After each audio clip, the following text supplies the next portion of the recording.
Welcome back to the Harmonic Convergence 2020. Today is day 9. We are getting close, Mark, to this great interstellar, intergalactic, interdimensional event. And today is about celebrating our human family. And I love the idea of celebrating our human family, but why? Why is this so important? Why is this idea of celebration so vital for this meeting? Well, you always want to celebrate a special event, and we are about to experience something that's unprecedented. It's never before in human history on this planet happened, and that is connecting with our star family, those that have had a hand in our creation and have also been through this process themselves in terms of being human and then moving on to the next stage of their own evolution. And that puts them in a unique position to understand what we're going through. They've been through it, they've been part of this process, but yet they're not physical. And tomorrow we'll be seeing some of them when we ask our star family to show themselves. So for the viewers that have been assuming, like I originally did when I had my first CE5, that the ETs were physical beings from other star systems and that was it. That's not the case. Our cosmology, the universal cosmology, is much more diverse and includes sentient beings that have no physical form. And they will be celebrating with us soon. But in order to build up for tomorrow, we need to, as a human family, come together and recognize the beauty in our diversity and what led us to this point in our history. And that involves the evolutionary process, both physical and conscious. And as we've learned from Tejbar and from other cultures and traditions that believe that humans have evolved from simpler life forms, not just physically, but consciously. So a human soul that survives death and is reincarnated or ascends to the next stage of our conscious existence. We all come from this animal kingdom, this tradition of and modus operandi of reincarnation as simpler life forms until eventually we become more and more complex social beings and eventually incarnate as a human for the first time. And so those of us that are ready to celebrate, that are aware of what's really going on here, we're ready for this. We've been preparing our entire lives for this, literally. And we are aware that this is happening and we're coming together to celebrate, because although most people in the world may not be with us in terms of their spiritual development and hence their understanding of who and what they are, we are. And we're going to share with the world, and we're doing that right now, the tradition they come from and their connection to the cosmos and these other beings, whether they're physical or other sentient beings. And so this is a really big deal, and it's a time to be happy. Yeah. Yes, it is. Right? Yeah. I work with one Indigenous people called the Hunikuin people of the Amazon, and one of the main kind of tenets of their philosophy is só alegria, only joy. Only joy, no matter how confusing or upside down or topsy-turvy everything may get, you have the power and the responsibility almost to bring that joy to the table. And so it's almost like an act of transmutation, right? Joy itself is like a choice that we make. Yes. Right. And given the fact that there has been historically so much conflict between all of us and like all these silly things that we focus on, right? In this time, in this 9-day period that we are sort of at the peak of right now, we have kind of gone into all of the reasons why we need to come together, right, as a human family. What does Tejbar say about how this meeting will actually help that? Yeah, so I think you're speaking to the fact that we're, through celebration and joy, we are raising our vibration, literally raising it. And we feel it when we feel joy, we feel elated. I mean, that word implies we're elevated, right? We're elevating our spirit, our emotional body to a new level. And that's what this is really about. Instead of doing it, you know, as an individual, we're doing this as a family, collectively on this planet. At least those that wish to participate in this, and not just in the collective experience, but as part of an experiment. Because really, at the end of the day, there's no guarantees on what the outcome might be. I don't know. I am optimistic that tomorrow is going to be an exceptional experience for all of us, but you never know. And so I'm not a prophet. I've said that before. I'm not making a prediction other than we have the ability to do this. It's up to us. So if we are able to get enough people vibing at this high level, this elevated level through the, you know, through using our imagination about what's possible if we work together in the spirit of love and unity and harmony and celebrate our existence and the miracle that it is, then this is definitely doable. And we will see our star family. And so I believe it's inevitable. We are already seeing the star family. I mean, even the government has admitted they're real. Right. They are real. They're here. So the disclosures happen. It's just up to us to embrace that reality. To raise up to the challenge, right? Of that meeting, that encounter. Exactly. So we're prepped for this. We've been prepped by all the institutions that matter: the Pentagon, the U.S. government, the military, you know, the Navy, that filmed these ships and then released them to the New York Times and other news outlets. And then the Pentagon finally, just recently, admitted, yes, these are real. After saying no, they denied that these films existed for the last few years, but just recently the Pentagon made an announcement that indeed this is true. They admitted it. So we're standing at a unique moment in history that our government and our Pentagon, which is responsible for our defense, is now stating, this isn't ours. These vehicles are not ours. That's a big deal. That is a huge deal. And that should not be ignored. Now the question is, who are they? What's their relationship to us? Why do they seem to be so aloof? Well, I believe the answers to those questions is that they respect us.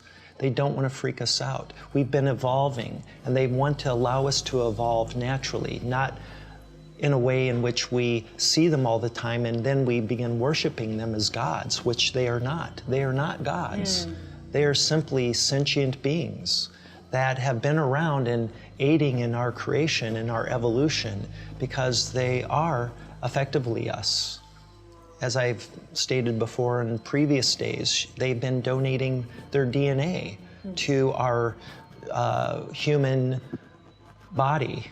And we are an experiment that includes them. So physical beings from other realms that have come here, from other star systems and even other realms, as it turns out, from the astral realm. There are beings from the astral realm that have contributed their DNA through a complicated process, but I'm getting ahead of myself. But it is truly a huge celebration because we've made it.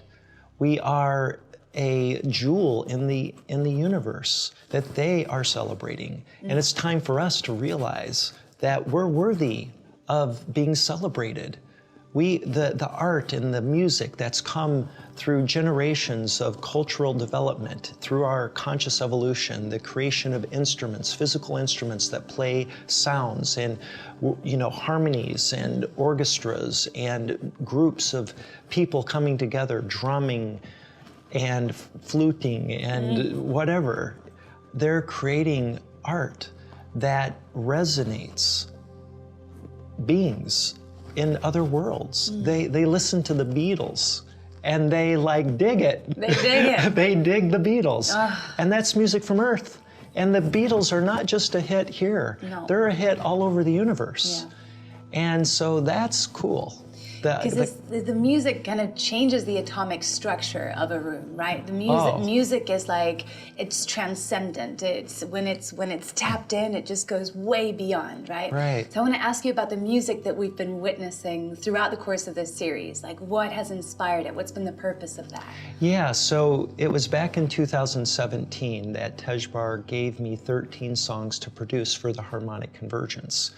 And I began in haste producing the first few songs, and I did a production called First Contact. It was a dance troupe that I formed, and they choreographed special custom choreography to the songs that were given to me, two of the 13 songs. And that went really well, and it was just my tipping my toe in the water of doing a production of that nature. I'd never done anything like it. And luckily, I was introduced to some amazing artists, dance performers who were here in Ojai, young people that were so energized by this concept that I'd gotten this download from a celestial being to form this group and to produce this music. They loved that message. And so they showed up. And the Hollywood music producer who showed up and agreed to produce the music, and he and I wrote and co-produced this music that Tejbar had given me. And I have continued to work with this man and other musicians to create all 13 songs. And we've been playing these songs so far, and today was the 12th song, and tomorrow will be the 13th song. Or I guess today's the 13th song, and tomorrow will be the 14th song. And each of these songs was meant to do two things. One, to go with the theme that we've selected for each day. And finally, to activate music that is familiar to us, that we grew up with, but change it in such a way as to reach deep inside of our hearts, to bring out the joy and the celebration that we are now experiencing, that we're doing. It's really quite remarkable. And I want to just say something about the first song that we played on the first day, Peace is the Word. Of course, by now everybody's heard the song, at least everybody who's been following us the last few days.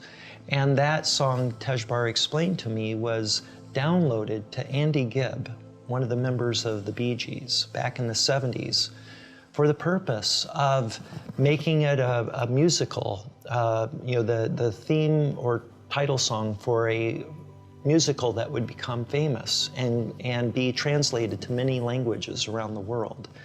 So that when this day came and we activate it through the word changes, and we only changed 2 words, Greece we changed to peace, and motion to notion. Those are the only 2 words in that song that changed. Motion to ocean. Motion to notion. Motion to notion. Yeah, right. so that's a subtle change, but it's very important. If you listen carefully to the lyrics, it really makes sense. Where the original song is silly. If you just listen to the lyrics, it's a nonsensical song, but it's catchy and everybody knows it, right? But now it makes sense. And that's what Tejbar explained to me, is that when he gave me that song and gave me the new lyrics, which he gave me, I didn't come up with them, he gets all the credit. It is for this purpose of activating the song for the purpose of bringing out joy and ultimately love and the celebration that we're experiencing. Isn't that cool? It's amazing. It's amazing. Yeah. And my curiosity now is like, do we come together physically and kind of play music together and dance together, or are we sort of responsible for our own vibe, or what happens when we come together with our neighbors, our communities, or like how different is that in this moment? Well, I think it depends. You know, for myself, I'd love to celebrate with groups of people that are, you know, into it to the degree I am. You know, I like creating a container that in which everybody is vibing at the same high level. I think there's great synergy in that, and you're creating something much greater than you are as an individual. And that's this, the spirit of celebration is something that's social and communal. So that's to be encouraged, but people are in different states of consciousness. Some are going to poo-poo this whole idea, and that's fine, that's cool, but we're enjoying this. Gonna have a great party. Yeah, we're gonna have a great party, and we're gonna show them how much fun we're having, and hopefully they'll join us. And that's the nature of this thing, that once you get it going to some point, you just can't help it. You gotta go to that party that you hear over in the neighborhood, and investigate, and then you get involved because there's a lot of good music and a lot of good mojo that's been created through that celebration. And what's also so special about music is that it's a vibration. It's a sound that, a physical sound that penetrates much more deeply than most other senses, most other sensations.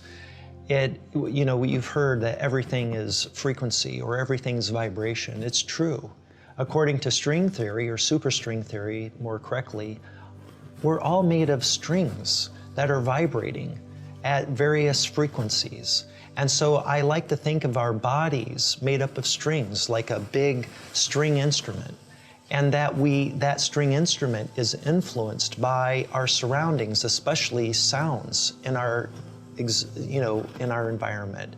Just like, there's a sympathetic relationship between the sound and the instrument that is still, right? And we are a still instrument. We can quiet our bodies and then take on the energy that's around us. And in a celebratory type of environment in which the music is playing and all this amazing energy is being created through the celebration of people joining together and celebrating our past and our future, that affects us. We feel it. We feel it very deeply, and that's contagious. And it makes us want to join the party. So that's what's going to happen. Whether people are actively engaged and want to be a part of this celebration because they get it, or they're inspired and they want to, or they might just be curious and say, hey, it doesn't hurt for me to sing this song with others that at this unique time and with this unique story and background. Maybe it's true. Maybe what Mark is saying is true, that these are our star family, and the ET phenomenon is really much more than just physical ETs with advanced technology visiting us from other star systems. There's much more going on. It's a higher dimensional reality that's, and this certainly is supported by the evidence. The strange phenomenon that is the UFO and ET phenomenon. And what we realize is that it's all connected. And our ancestors, our grandparents that are not with us in the physical form are with us in the stars. And they'll be showing themselves to us. Wow.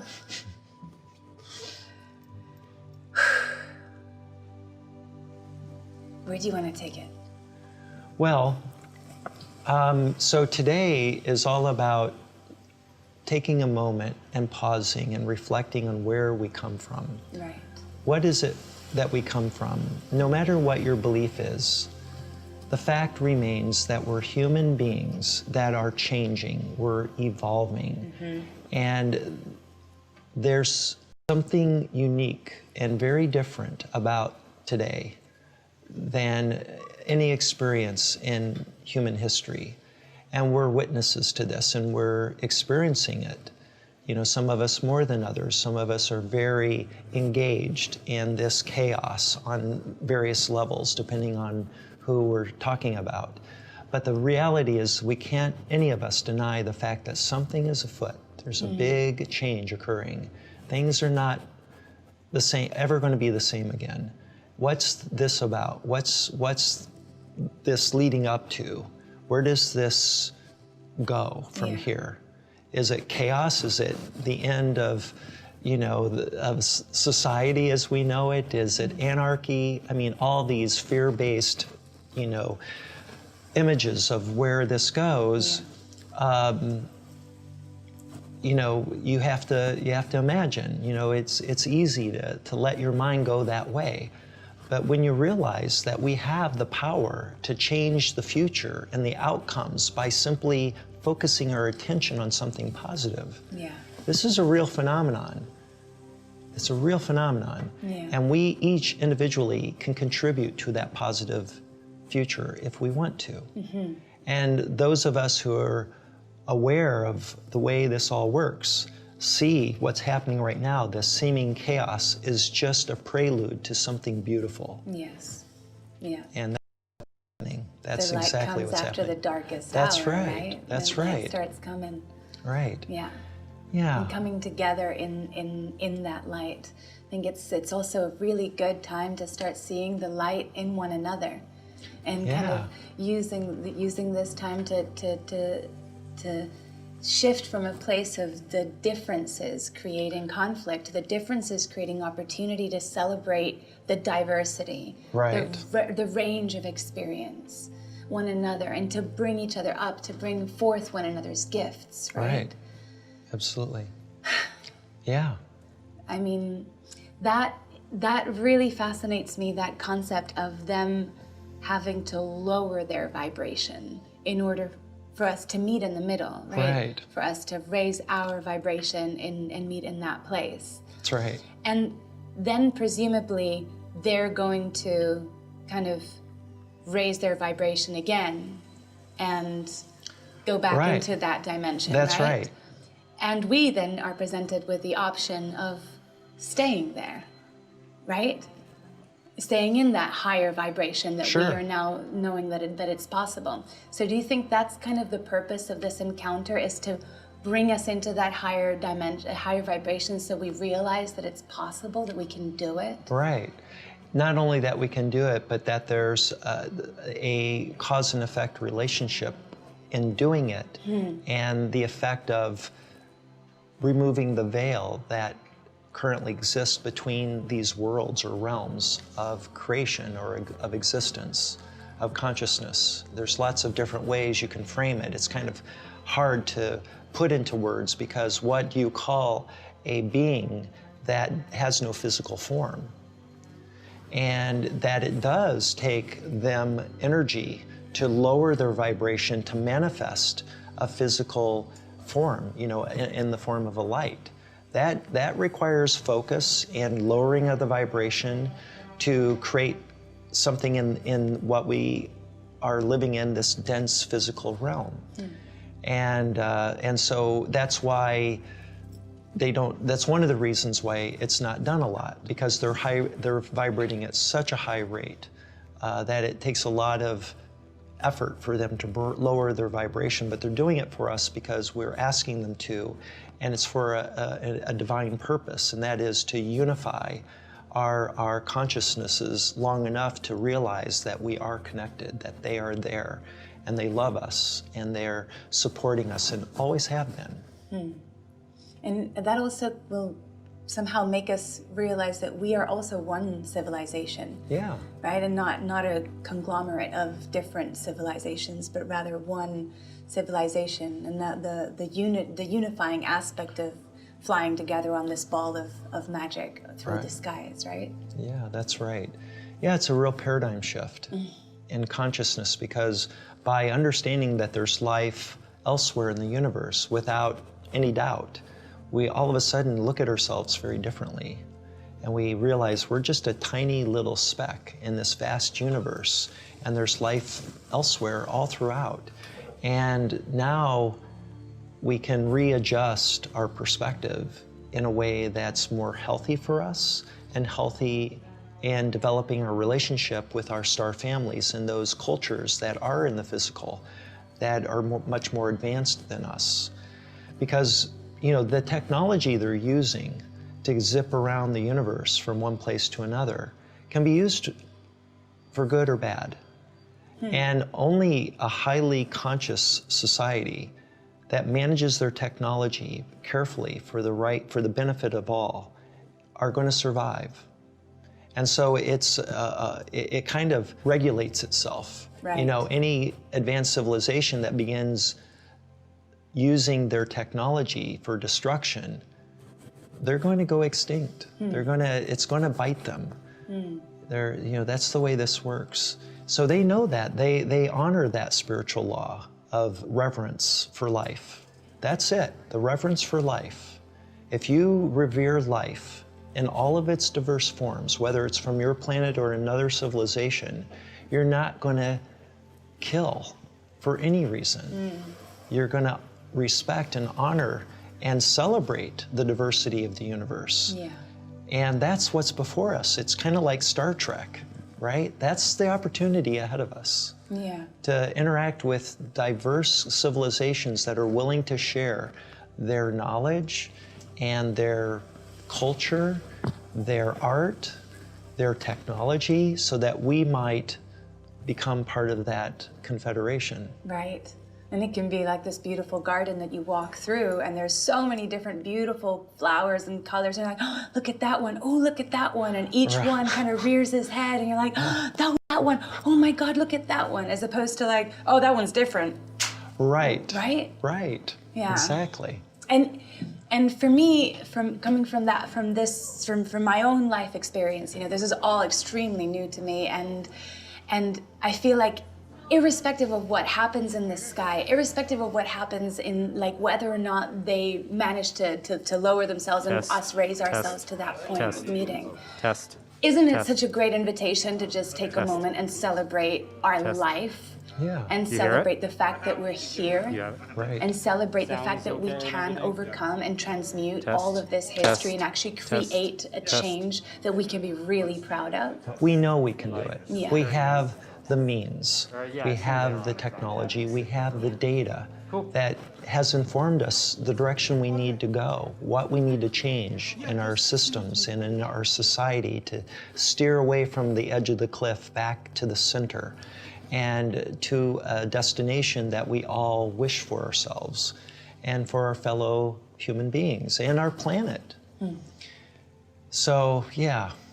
It's pretty cool. So coming together, celebrating, or even just singing in your tub, singing in the bath, or something like that.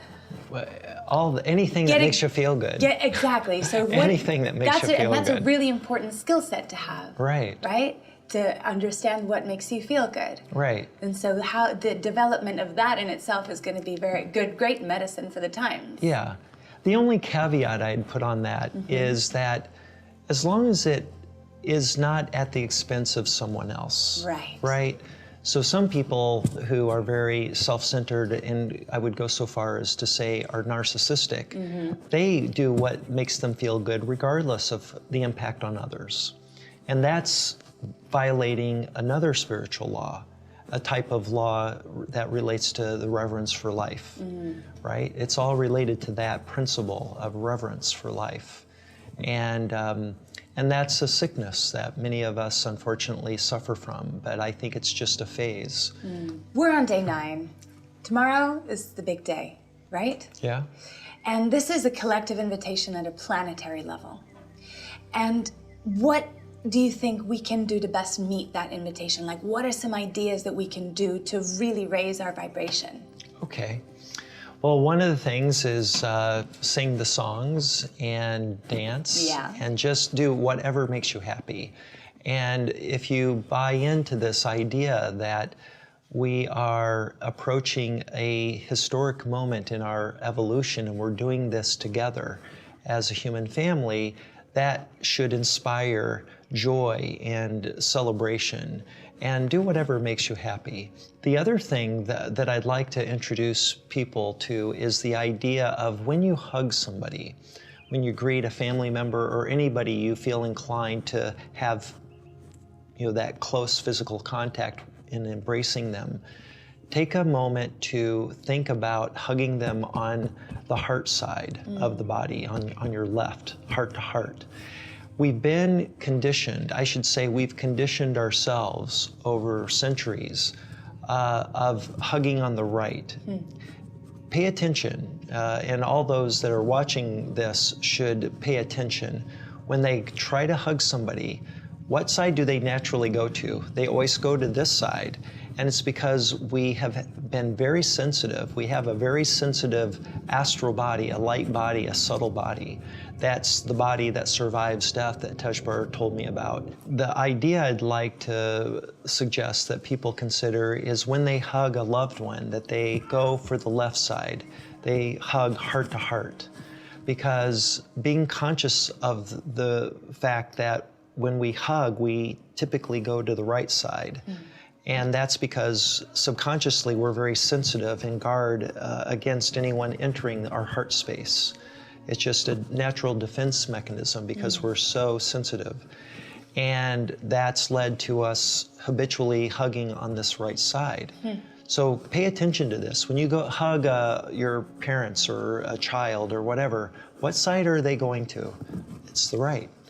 So let's make an effort to hug on the left and be aware of that feeling when we're hugging somebody for a moment on the left side, that we're putting our hearts right next to each other. And that heart is such a powerful organ.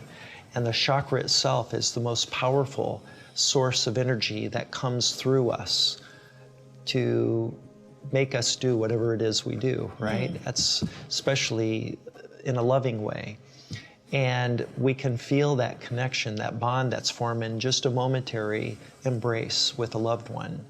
And I think that will make a tremendous difference, especially with family members and close friends that are saying, wait a minute, let's hug on our left side. And what that means psychologically, just by the mere fact that they're aware of it, will also affect them in positive ways that will inspire joy and love and celebration, because it's like, this is a new experience. Wow, this is, I feel it. Yeah, we've done this before, but now it's different. And bringing that moment of awareness into that simple act of hugging and coming together in that way. Right. Yeah. And there's a real exchange of energy between the subtle bodies or the light bodies or the astral bodies, as Tejbar calls it. Our soul, right? That's our soul, our developing soul. And there's a real exchange of energy between two people hugging on the left side. So that's really special and needs to be encouraged. And so if that's the soul level, that's the astral body. So it's kind of about nourishing that space and really filling that space in this moment of celebration, right? So finding things that nourish the heart. Yeah. Is that the kind of general instruction in that way? Whatever it is, however that manifests? Yeah, I think it's about opening up the heart. And so nourishing the heart might be another way to say that, as using your words, that we're opening up the heart so that it can be nourished, and that energy can be used to nourish others that we love and care about. So that exploring that consciously, I think, will lead to wonderful things for us as individuals and collectively for us as a world community. So I want to also ask about all of the things that inspire our astral family.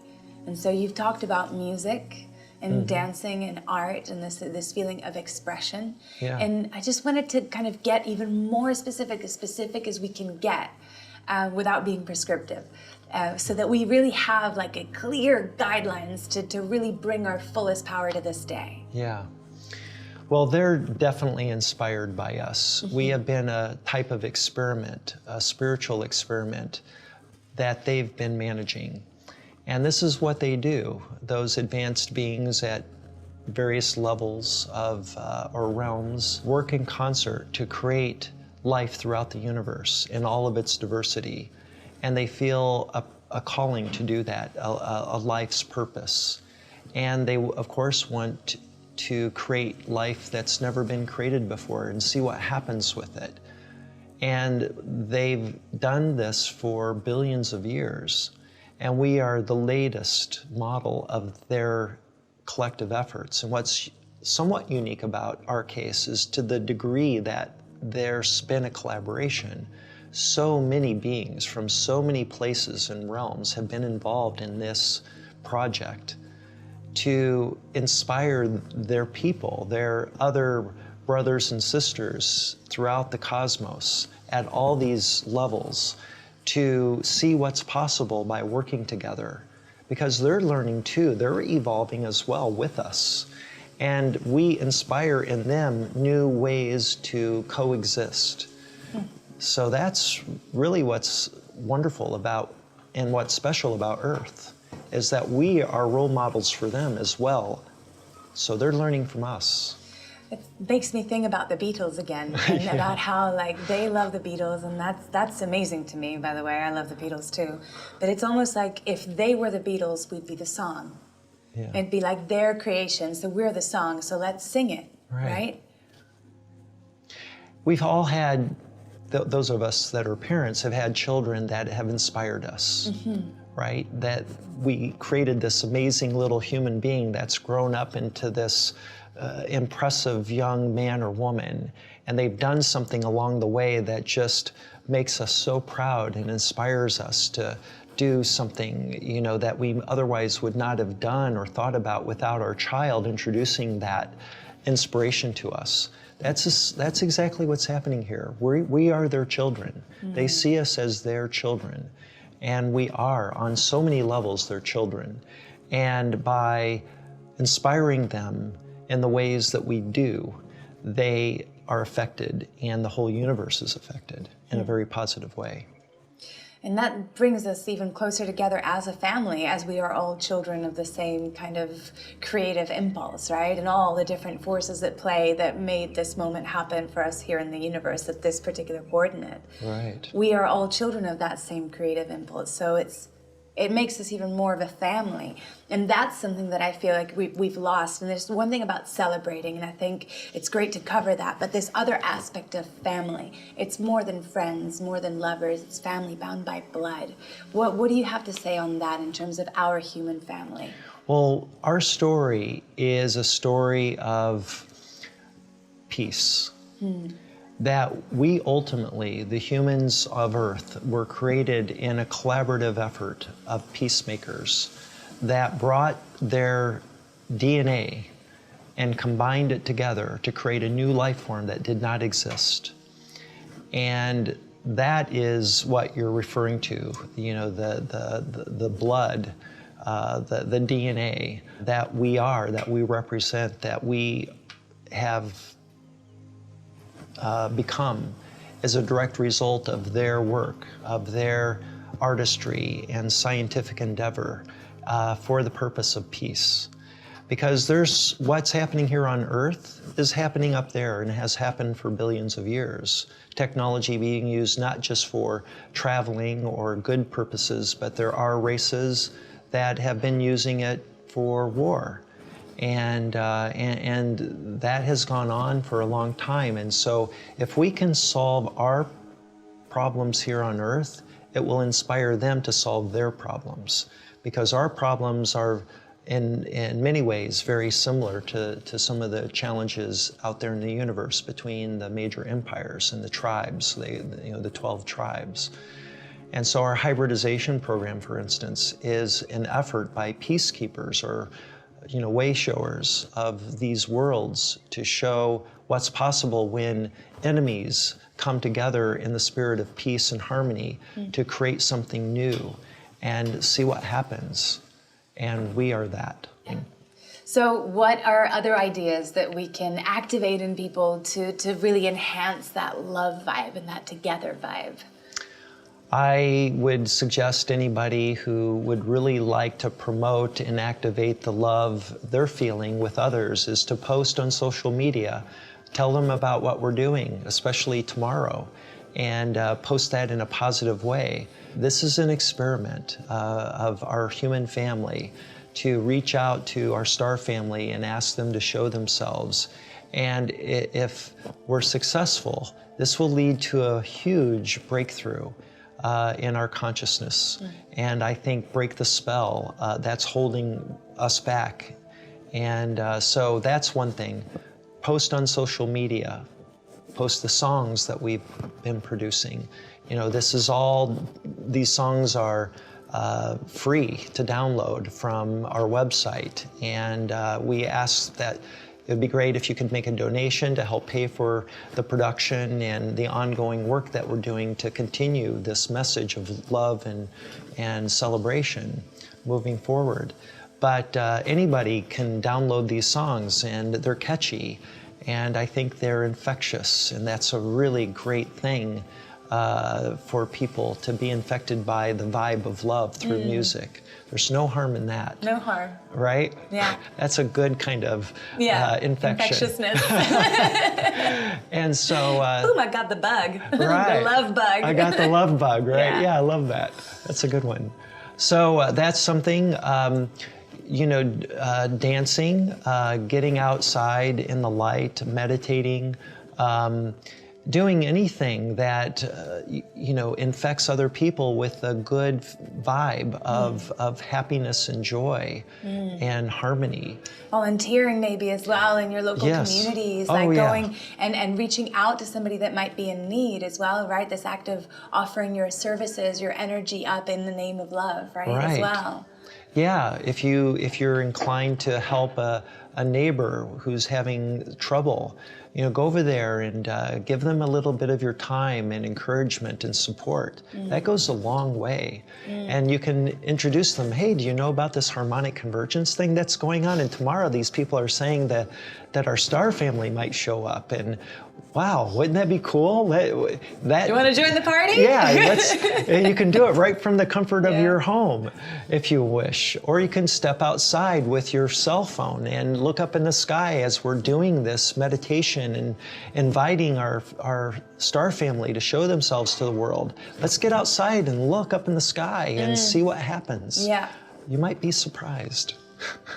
Yes. Wouldn't that be something? That'll be, I am just so curious and so full of awe and anticipation for this whole event to take place. And I feel like as soon as I heard about this whole thing, my whole body went into a great big explosion of like childlike awe and like, really? Oh gosh, what are we gonna do? Like, how do we do this? Because it almost feels like we're greeting them, we're inviting them into our home. Yeah, that's right, we are. And when I ask for guests to come to my house, I want my house to be really nice. I want my family to be in a good way so that there's a good vibe when they arrive and everybody feels good, right? Yeah. And so that's kind of what we're doing right now. We're like prepping the home front so that we can invite these guests and go like, hi, how do you do it? Right? Right. So we've got the instructions. Get your love vibe to really come on full power for for the rest of your life, but really, really focus in on the next couple of days. Open up your heart, hug on the heart side as well, hug your family, dance, play music, volunteer in your local community, plant trees, do all of the things that really raise up your heart vibration and remind you that we're all one human family together on this magical ball floating through space, waiting for our guests to arrive. Keep watching. Awakening. Written and illustrated by Anastasia Halalova. Sun-kissed clouds, gold luminance, spilling onto a lilac canvas cradled by oceanic reflections. A living masterpiece breathed life into by the sun, only visible for the last few hours of the day that are pouring through an internal time glass, a beauty she could never fully appreciate, for she lived a life that was merely finite, never bearing enough time. Expectations, education, what is to come, what has been done, consuming every lingering second she grasps, consumed days of her 18 years, 18 terrestrial revolutions around the sun, a semblance limiting her from her freedom. Ever since birth, she was consumed by 3 letters, 3 of 26 illusionary symbols, embodying communication for society. Dea was her entitlement.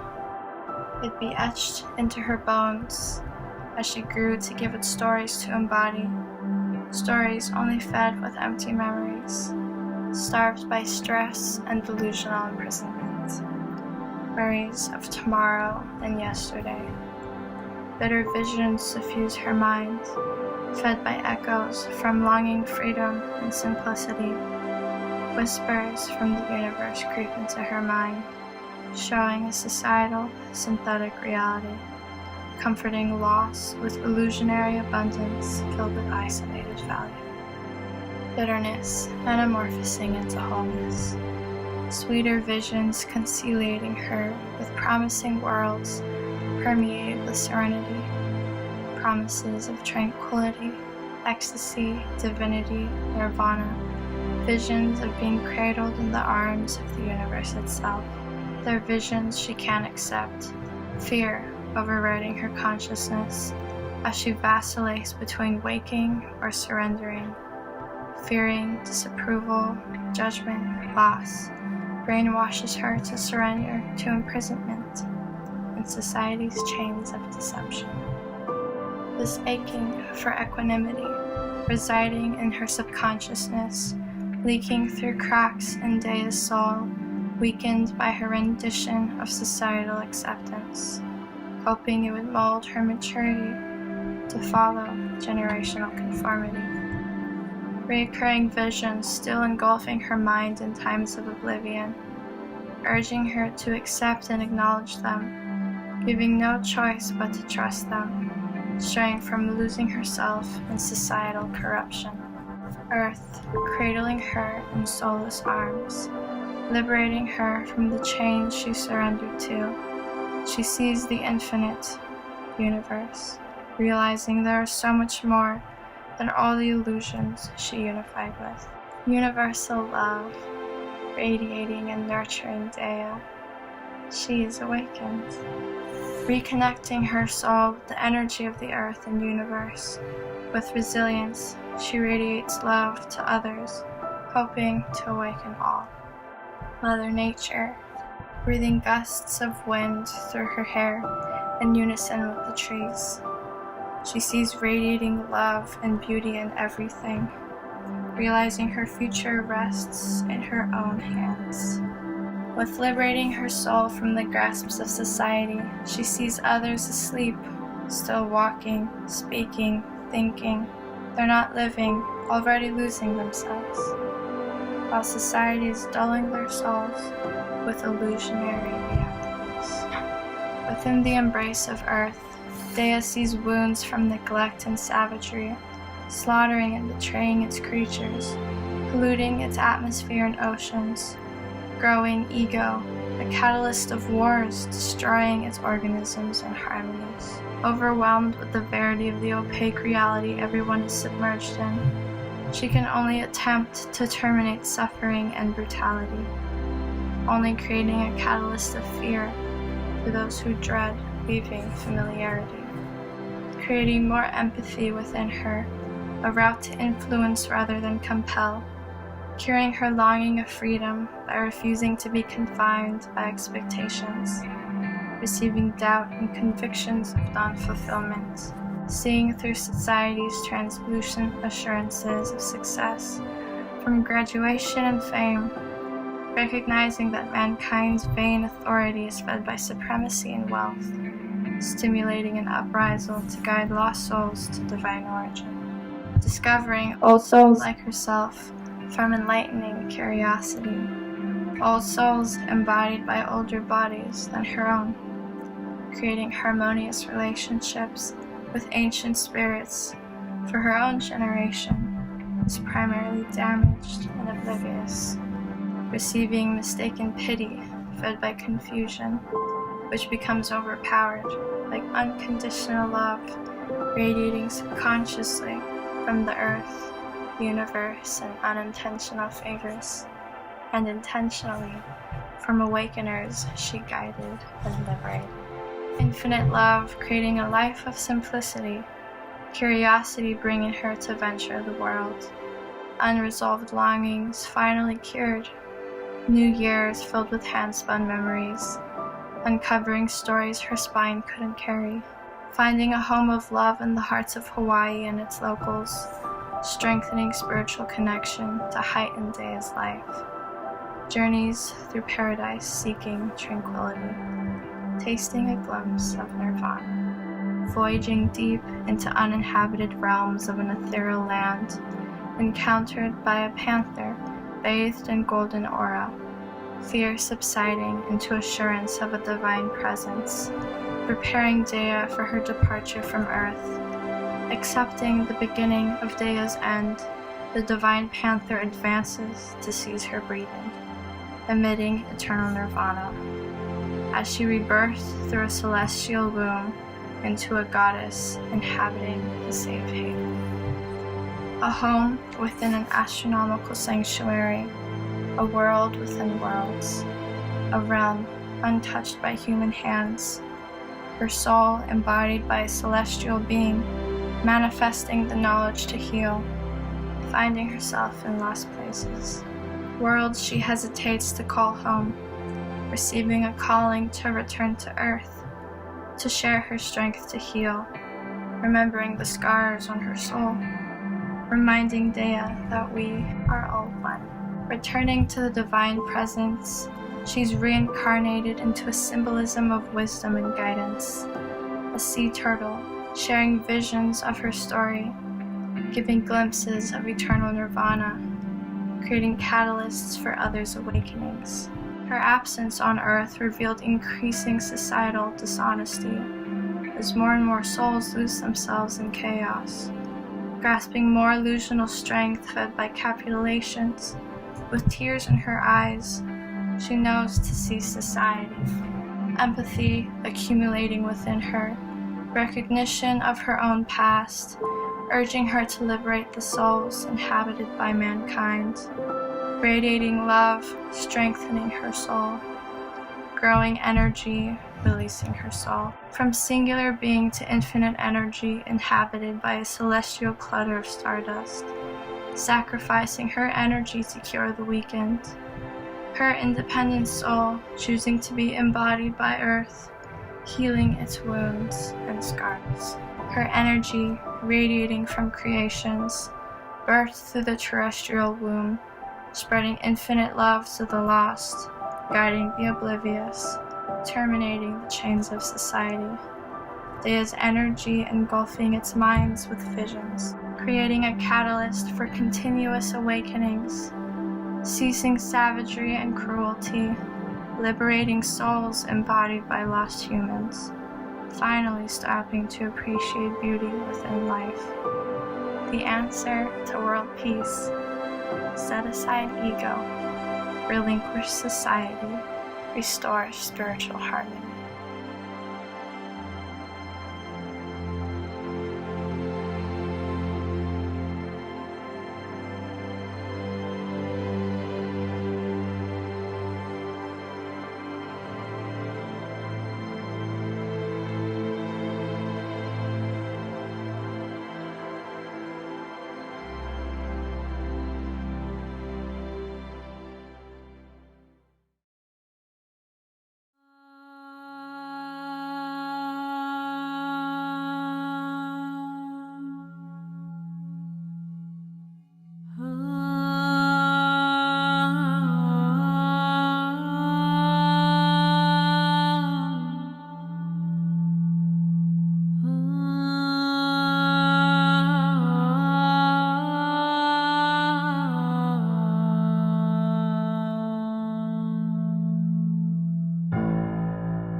Harmonic Convergence family.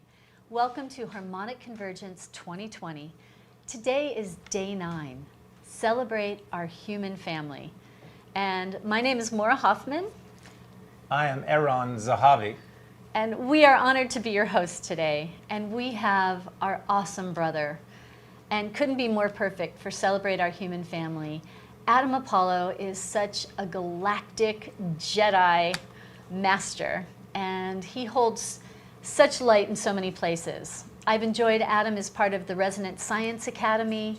He's been a keynote speaker at so many conferences, so many events worldwide and internationally, from Egypt, the Science and Spirituality Congress, to Contact in the Desert, and everything in between. We are so honored to have you, Adam. You are such a beautiful brother and bring so much to the world. This is going to be fun.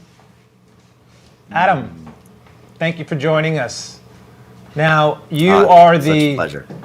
You are the CEO of Superluminal Systems, but your bio is so much more full and in-depth than just that title that I don't think any of us can fully describe you properly, or else it would take up the rest of the time. So I want to turn it over to you and share, so the people that are tuning in, so many know you, some seeing you for the first time.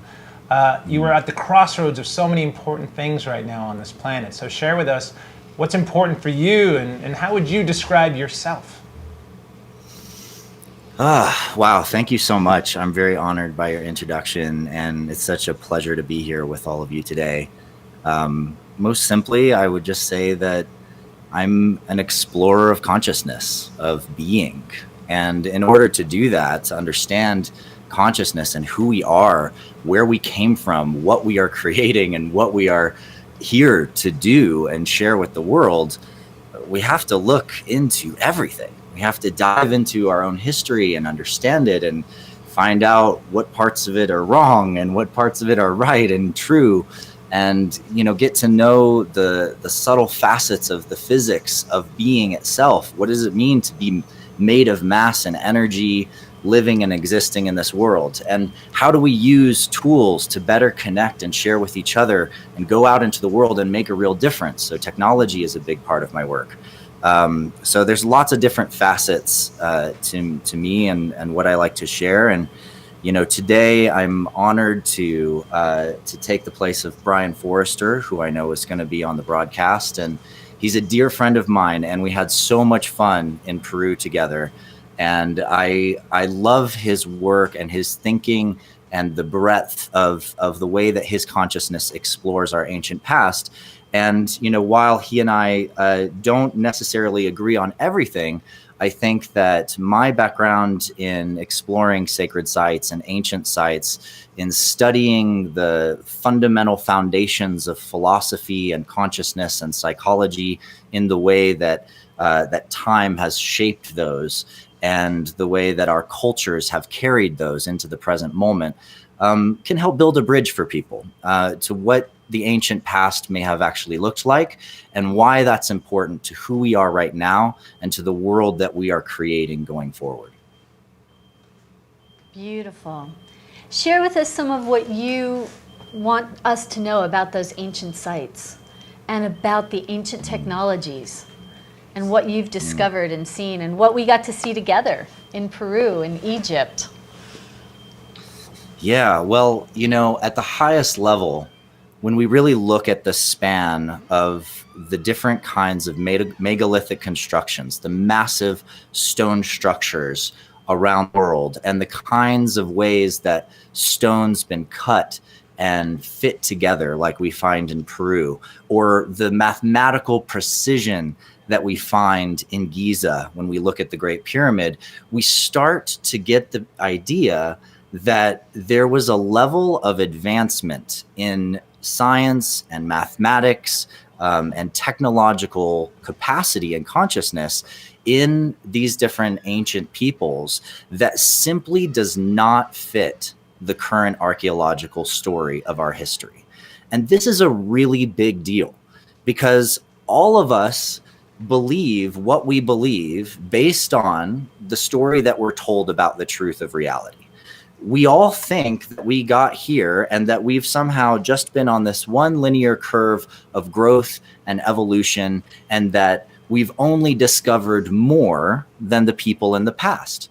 And yet, when we look back at the structure of the Great Pyramid in Giza, for example, we see a level of mathematical precision that in an object that's got a 1/4 square mile base and over 3 million stones, we find mathematical precision that maps every single mathematical constant that we know today, many of which were not even discovered until the 18 and 1900s, right?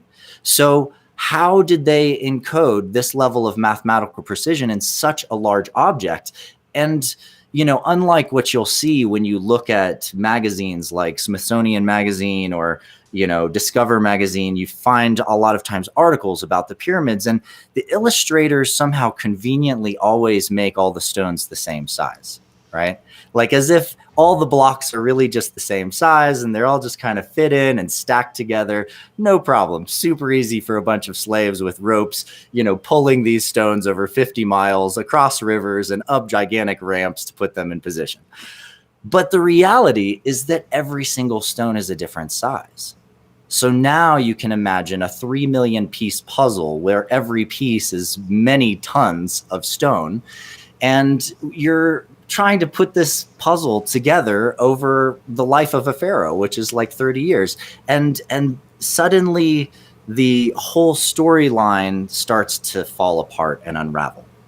And when we were in Peru, you go to Ollantaytambo, for example, and there's this massive wall of stone that's like, 3-4 times my height, and I can't even wrap my arms around one of the stones. And yet each one of the stones is precision cut and lined up to the next as if a laser sliced through it. And each one of the stones is so thick that if you loaded it on a semi-truck, it's literally hundreds of tons and would probably crush the trailer on that semi-truck. And these stones didn't come from the mountain on which the temple is built. These stones come from across the valley at the top of a peak, at the highest point in the Andes, and somehow got all the way down here to this spot. And we have stories from the Incas about this, because supposedly this site and many of these other sites, all around Peru were built by the Incas. But we have a story of an Incan king, and I believe Brian Forrester actually told me this story, where they went up to the quarry where these stones had come from, and the Incan king thought, well, if the gods before me can do it, I can do it. So I'm going to prove my mettle, and I'm going to move one of these stones across and add it to the temple, in honor of my might and glory.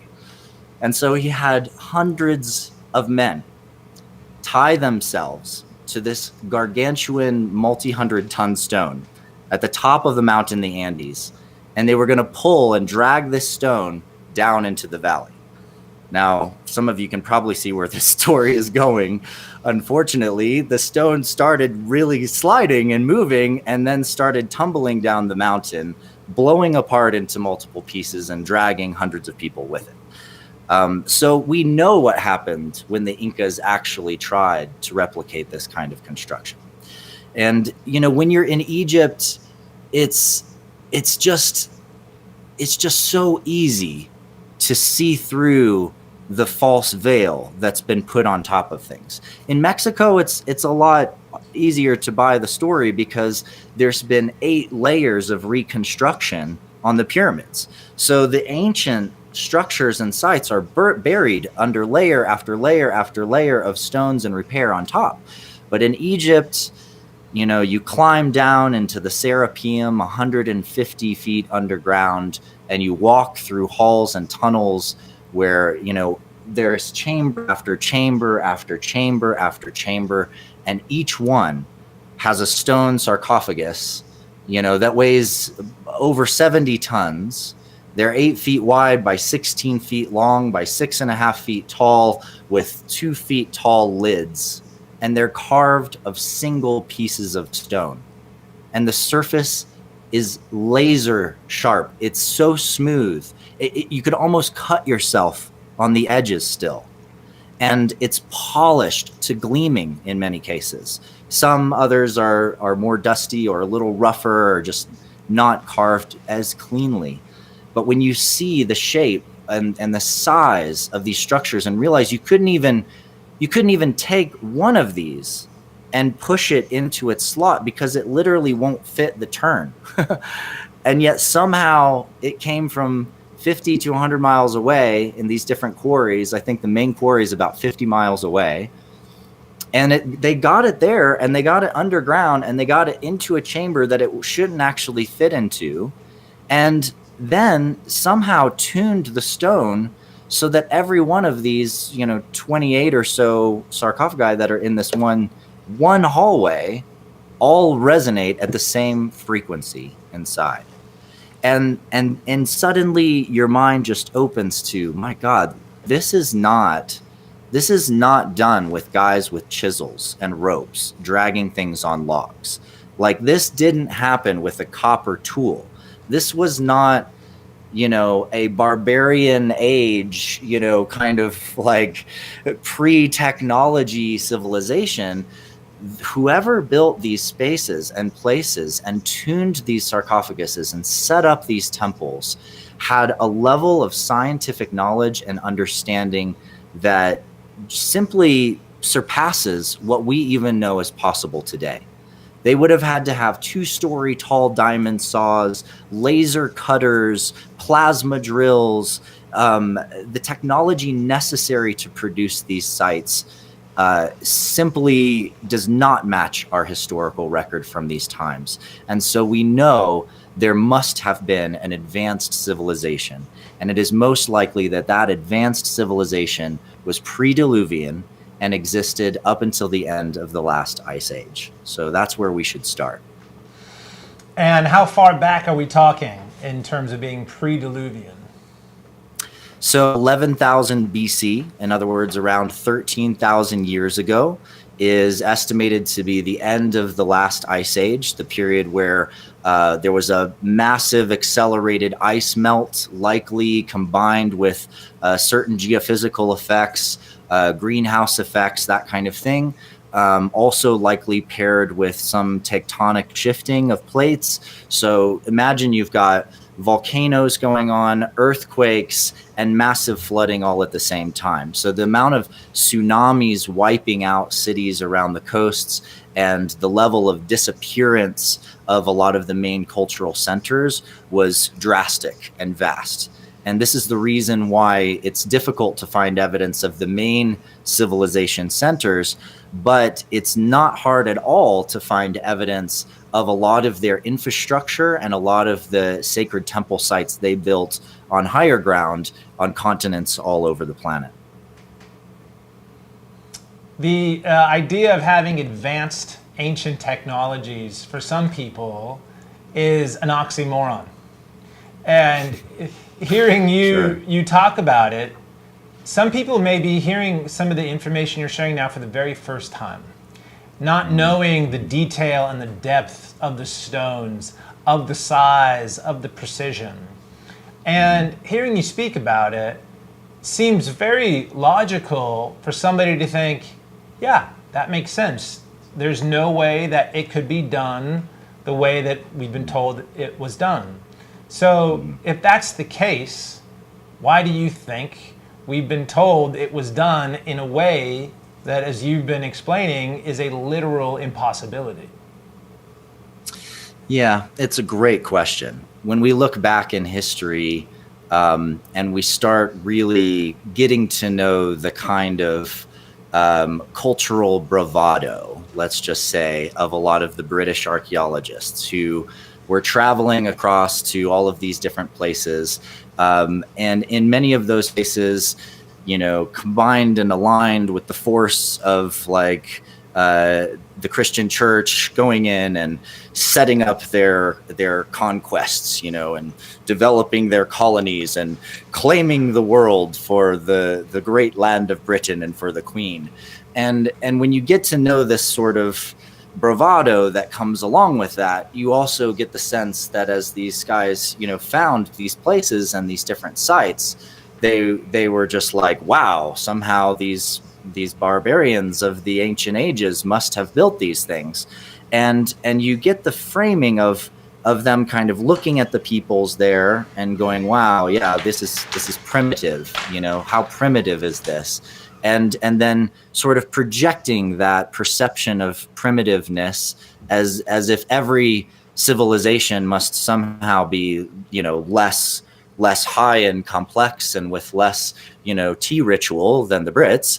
And because of this lack of sophistication, so to speak, you know, there's this consistent perspective that going back in history, it just gets more and more rough and raw and crazy. And so the only way that some of these sites they could have perceived to have been built would have had to be with massive amounts of slaves and incredibly intense, you know, hierarchies and you know, the idea of liberating peoples who had been tortured by their pharaoh predecessors for thousands and thousands of years becomes a great story, because then, you know, then the archaeologists and everybody else in the current age can feel more heroic and better about themselves in the great industrial world that they've created.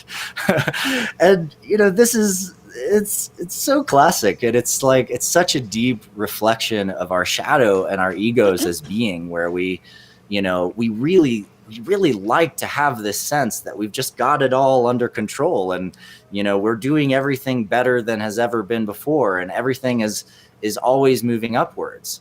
And yet some of the most simple wisdom traditions around the world and the deep knowledge, you know, held by indigenous cultures.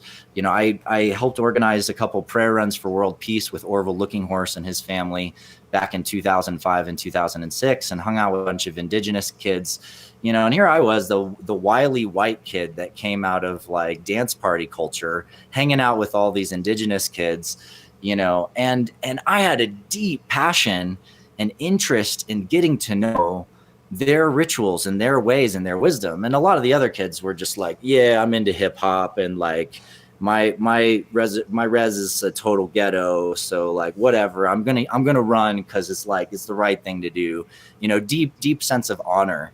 But you know, there's a gap there, and this need within culture to actually look at the value of the wisdom that the elders held. And, you know, I struggled with that as much as the other kids did. But the more I listened, the more I humbled myself, the more I really took in what they had to offer, the more I began to see that they'd taken things that for us might be, you know, a process of going through a bunch of therapy and a huge, you know, psychological journey and overcoming trauma and going through all of these different steps. And they took this one idea and simplified it down to one action, you know, one word, like the wopila, for example, which is not just saying thank you. It's saying, I thank you with the infinite being in me, and I thank the infinite being in you, and I acknowledge the great spirit in you. I acknowledge that you are sacred. And that's one word that has that power and that saying. And we see it in the Hawaiians with the word aloha. You know, we see it in a lot of the languages around the world where, you know, if we go to the Nordic peoples and we look into the Fuhark runes, we start to see in these beautiful 24 letters, simple symbols that our archaeologists have looked at and said, oh, maybe these are just, you know, construction patterns from buildings that they made in the past. But when you get to know the wisdom teachers, you get to know the wisdom tradition, you realize that they encoded in the runes themselves the wisdom of thousands of years of teaching. That every rune carries the magic of an age of people. And the gods and goddesses that they represent actually represent the archetypes of self, getting to know itself and owning the power of itself for its expression. So there's so much wisdom in all of these ancient cultures. And I think a lot of that gets lost, frankly, in a lot of the sort of Darwinian evolutionary perspective that we're somehow so much more advanced than all of the time and the peoples that have come before us. Adam, I love that you've taken us down that path with the indigenous cultures. Please also share, what do you feel all these ancient sites were actually for? We have pyramids around the world. You know, you spoke of Teotihuacan and Machu Picchu and Giza, and we know there's resonating chambers. What were these actually for? Why were they brought here? What's your perspective? Yeah, beautiful. I'll start by just saying that I'm not sure any of us could pin the solution or the answer to that question into, a single thing, because I don't think it ever has been one thing. But the more that I've explored these places around the world, and the more that I've gotten to know the heart of these cultures and gotten to know the parts of myself connected with these times and these places, the more I've seen that each of these sites often have played multiple roles. But if we look at the sort of unfolding of languages, as I was speaking a little bit about the Futhark runes from Norway, you also have, for example, 24 letters in the Greek alphabet. We also have 24 symbols that represent different syllabic sounds or fundamental energy tones in the Egyptian language. And when we start to look at the magical concepts, philosophies, and precepts of these cultures, we start to see a weave that interconnects them, almost as if they were part of one unified language in the past, or different aspects of one unified culture that branched out and went different directions. Now, one of the perspectives that I like to take when I look back at the past and start to really translate what the mythology of the past can teach us about this ancient age is, we have this story of the Tower of Babel, right? And in this story, the peoples come together and there's this great renaissance. And it's so great that the people began building this tower to be able to reach the heavens, to build a bridge with the heavens. Now, there's several ways you could translate that. One may be to become like gods or like angels. Another may be to actually reach the stars or connect with star families out there. And I'll leave that interpretation up to you. But as we go further, I may have some additional data to add to that. But at this juncture, we see this Tower of Babel, and the story goes that the men trying to become like gods was so egoic of them that God struck down the Tower of Babel and wiped out the civilization and sent forth a flood to cleanse it all. Now, to me, that sounds a little bit like the kind of classical Christian retranslation of a story to fit a narrative that matches the narratives that were being created by the Roman Catholic Church, primarily in their journeys across Europe. You can see a lot of the ways that certain mythologies get swept in and then integrated in order to establish, fulfill the sort of intentions of those groups at those times. For example, taking people's religious holidays and incorporating them into their own. Ostara, for example, becoming Easter, or the celebrations of Yule and winter solstice becoming Christmas, and so on and so forth. So if we kind of pick that layer apart and we look back at the underlying root, what we really see is we see people coming together in a renaissance to somehow make this leap to a higher level by connecting with perhaps other beings from around the galaxy, or other beings on other dimensions, if you want to take the angelic route.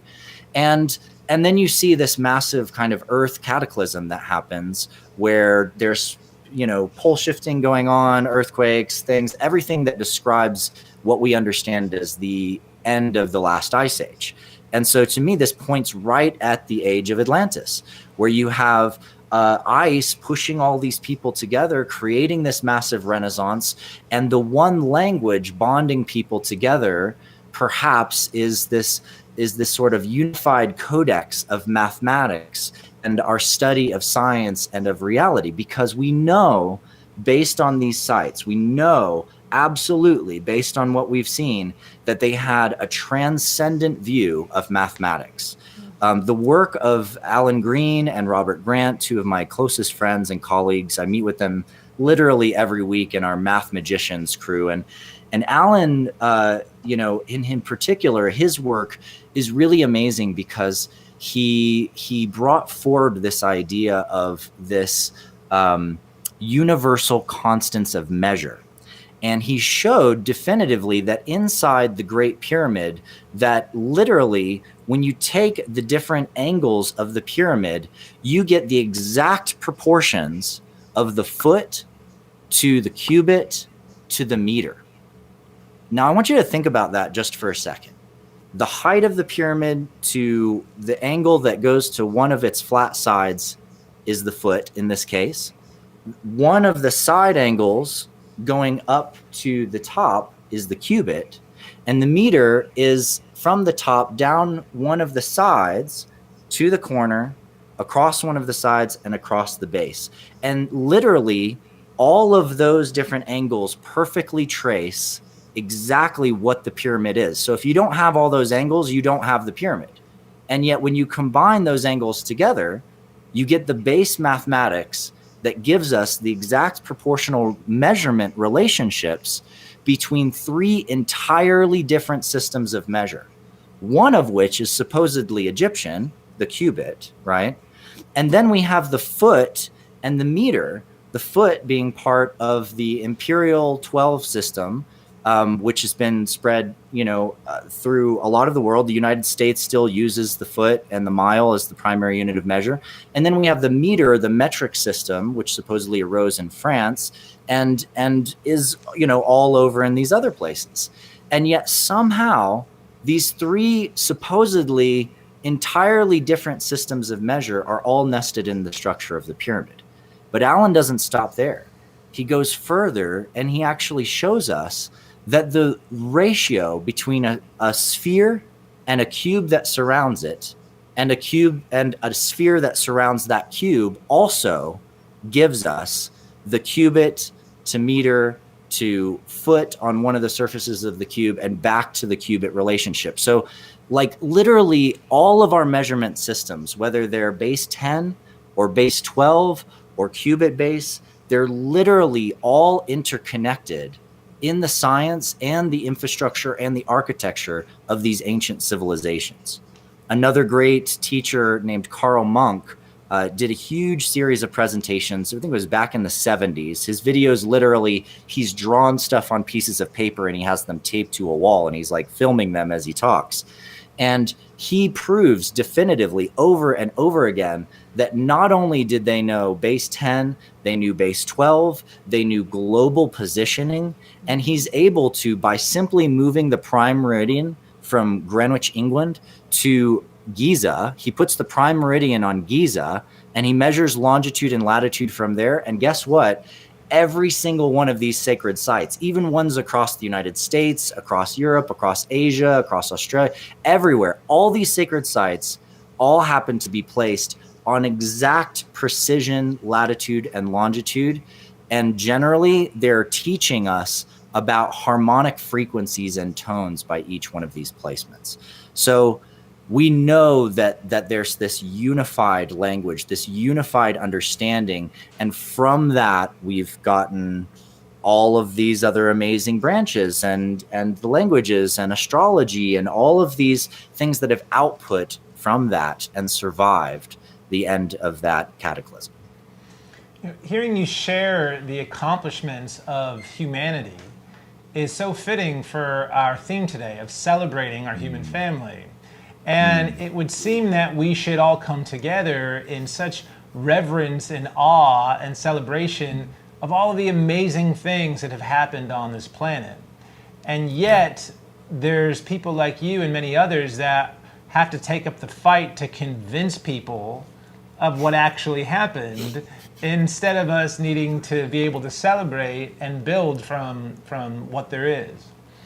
So how can we take that and apply that gratitude and that reverence in a way that we can create and build from it? And there's part of it that you need to convince and you try to shift and you need to change, but we also want to be able to look forward to what we can do from it, right? Putting our attention into what's next. So can you speak a little bit, not from the space of needing to get people to believe, but speak to the believers and talk about what we can do with what we know moving forward? Yeah, sure. I'll speak to the believers and to those that were like me in the past that just have so many questions. Because, it starts with the questions and the inquiries.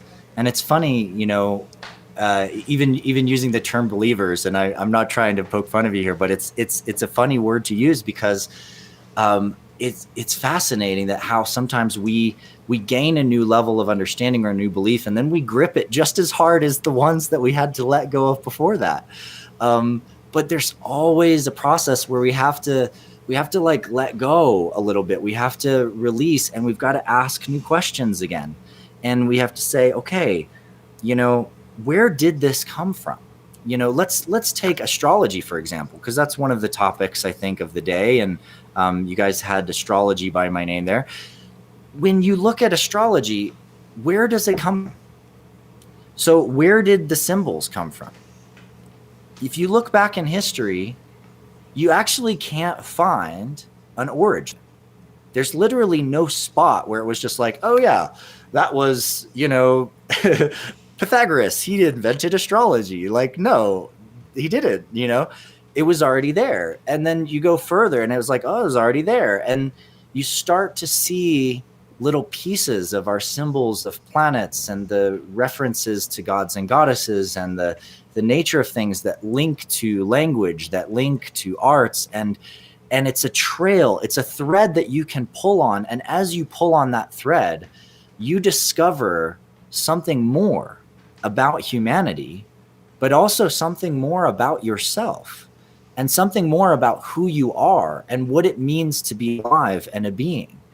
There's a reason why every religion, every spiritual tradition has archetypes of one form or another, because I think in essence, by getting to know the different archetypes of being, we are like peeking in different facets of the crystal that is ourselves, that is our souls, that is our fundamental resonance of being.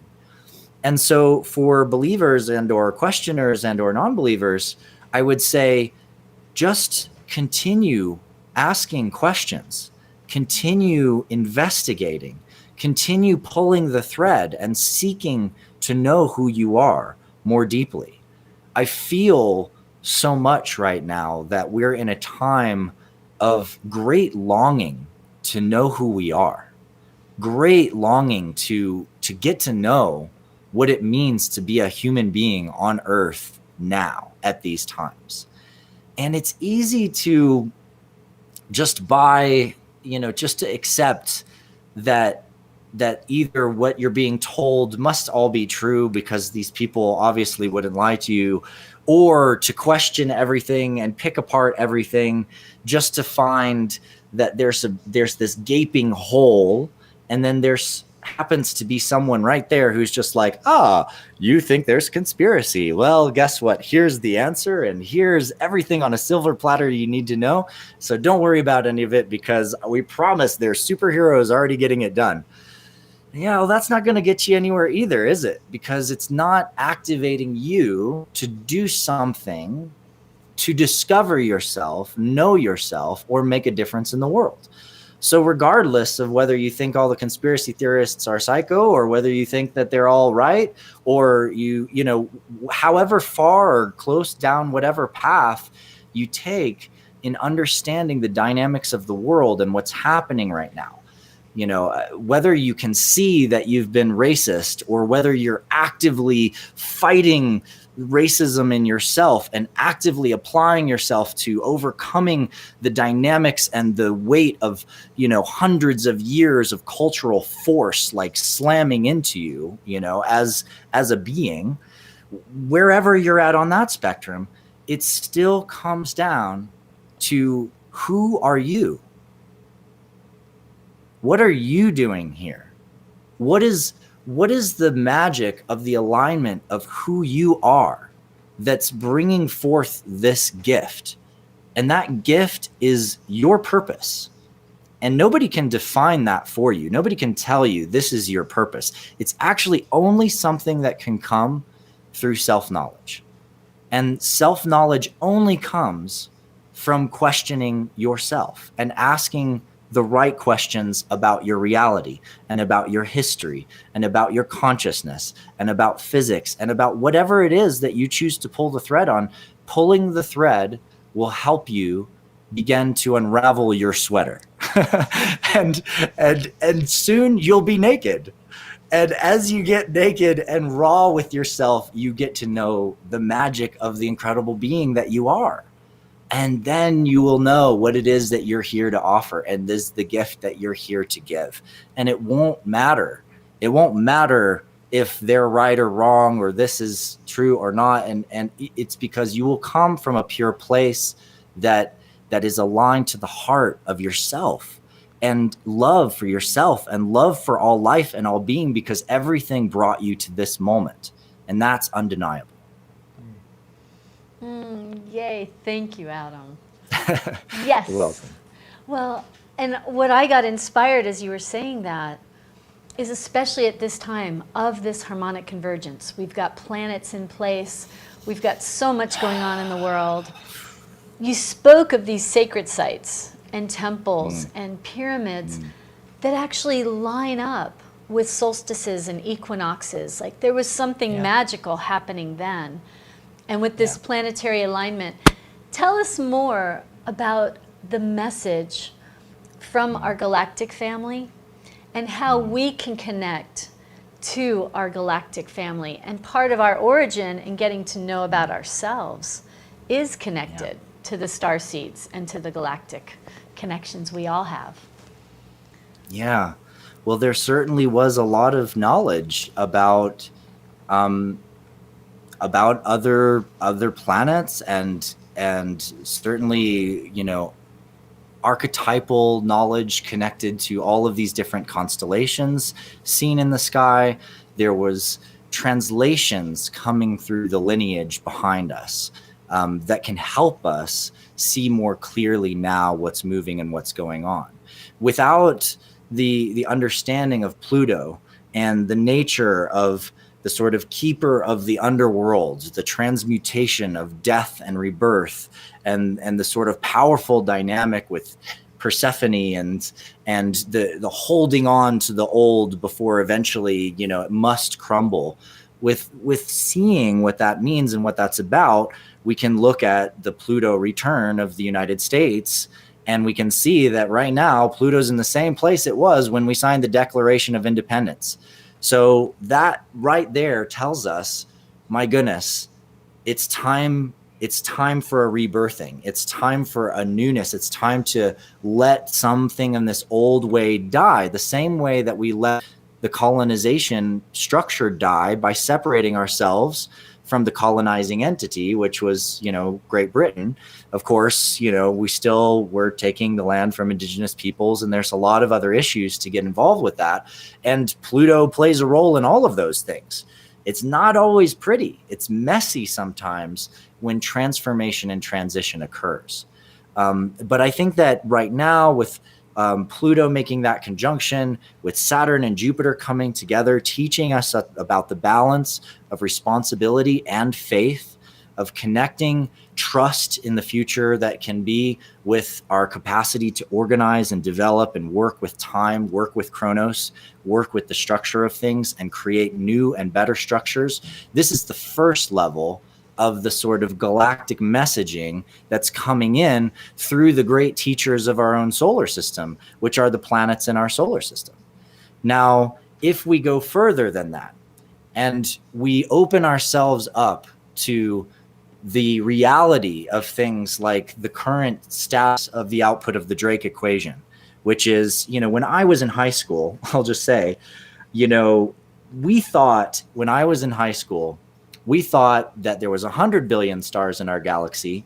We also thought that of those stars, that probably there's a very, very, very, very small percentage of those stars that have planets, like definitely less than 10%, probably in the range of 1 to 5% have planets at all, right? Since then, and now that graduated in the year 2000, since then, of the past 20 years, now we know that 99.99999% of stars have planetary systems. We also estimate, based on our observations, direct observations and studies of the stars and studies of planetary positioning, that over half of those are likely to have planets that could bear life. The special magical Goldilocks zone, where water is liquid and where life can occur. Although we know life can actually exist pretty far outside those bounds, even just here on Earth, under the massive pressures of the ocean and that kind of thing. So we take that into account, and then we just take into account that there's 200 billion stars in our galaxy. And now suddenly the picture is vast and beautifully exquisite, where we could see that not only is there life all over this galaxy, potentially 100 billion planets worth, but of those, the kinds of planets that could develop life and civilizations, if we look at the feedback loop of the way the universe works, something that Nassim loves to talk about, and he's going to be joining on this broadcast later today, and close friend of mine for a long, long time. He talks about the Rubik's Cube. And if you take a blind man solving a Rubik's Cube, and you don't tell him anything, it could take him the lifetime of the universe to solve that Rubik's Cube. But if you give him one piece of feedback, just a yes, you're closer to solving, or a no, you're further away from solving it, that blind man can literally solve that Rubik's Cube in less than 2 minutes. And that is the power of the universal feedback mechanism, which is driving evolution, which shows us that definitively, absolutely, of course, if there's DNA here on Earth and there's consciousness and the advancement of consciousness to civilizations, to technologies, to travel, then yes, of course, that must be all over this galaxy. And beyond that, it must be all over this universe. And now let's take that even a step further. And let's say, what if we go through this transition and we develop the key technologies to overcome the momentum of our own self-destruction, meaning that we develop energy systems to produce energy, clean water, produce food, produce electricity to create food all over the world through new energy. Let's say we create replication systems. We've already done it with gemstones. We can build gems one molecule at a time. Let's do that and build that out. And suddenly now we have the ability to create gold. We have the ability to create diamonds. We have the ability to create food. We have the ability to create whatever rare materials in the earth. So we stop mining, and suddenly we open the doors to having all the things we need to produce and sustain society from a resource standpoint. And then let's say also we develop gravity drives and we learn how to travel faster than light, superluminally, so to speak. Once we develop the capacity to travel faster than light, suddenly now there's 100 billion, 200 billion stars to explore and 100 billion planets to explore and other places we can live. And so the issues of population density, overcoming, resource scarcity, spatial scarcity, the massive cramming around cities, all of these different dynamics suddenly shift overnight. And we go to the stars. And now imagine we do that for another 1,000 years. We populate stars, we learn about ourselves, we get to know different worlds, and we also get to know what it's like to come across a world that hasn't made that transition yet. What would you say to them? When you came to that world that's in that budding phase, and they're almost there, but they're still fighting each other. They're still caught up in confusion because their messaging is being controlled, and their social media systems are being, controlled and shaped by the ethical bias of a few. And they're trying to reach out. They're trying to grab hands. They're trying to free each other, and they're trying to connect to open up this whole new potential world. What do you say to them? What do you do? Because you can't just go in and land on the lawn of like a big house where there's like a guy who some people believe is the hero saving the universe, while at the same time has created camps where there's literally thousands of Hispanic children going missing, and, separating families, and is pushing forward, gas pipelines that have been basically trying to wipe out indigenous cultures as they go across these different sacred lands. And, there's huge controversy and huge issues, with this supposed leader that doesn't actually represent as a leader the needs and the desires of every person within this one area of land. And that's just within one kind of illusionary boundary, on a planet that's got all of these different cultures and peoples and illusionary boundaries. So you don't just land in one spot and give people a bunch of tech. You don't just say, hey, come get on the ship, guys, like, let's get out of here. Because if you do that, then one, you've got a lot of people that are going to think that you're gods or angels.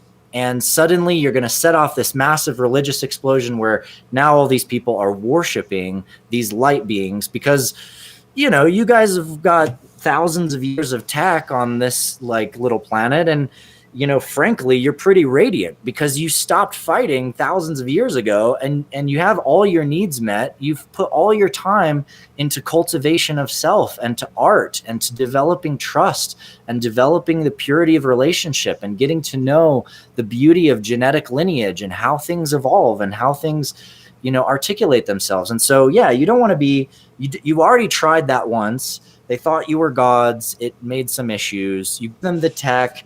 They blew up the tech. A lot of the temples, like, Puma Punku, you can tell. It was an awesome temple. And the arc that was there, the energy source, exploded. So the whole thing just blew apart, and you don't want them to do that again. And now they've got all these like war machines and stuff. So like if their tech gets in the wrong hands, you've got literally forces that would use that to try to control the world and establish even more dominance. So how the heck do you help these people?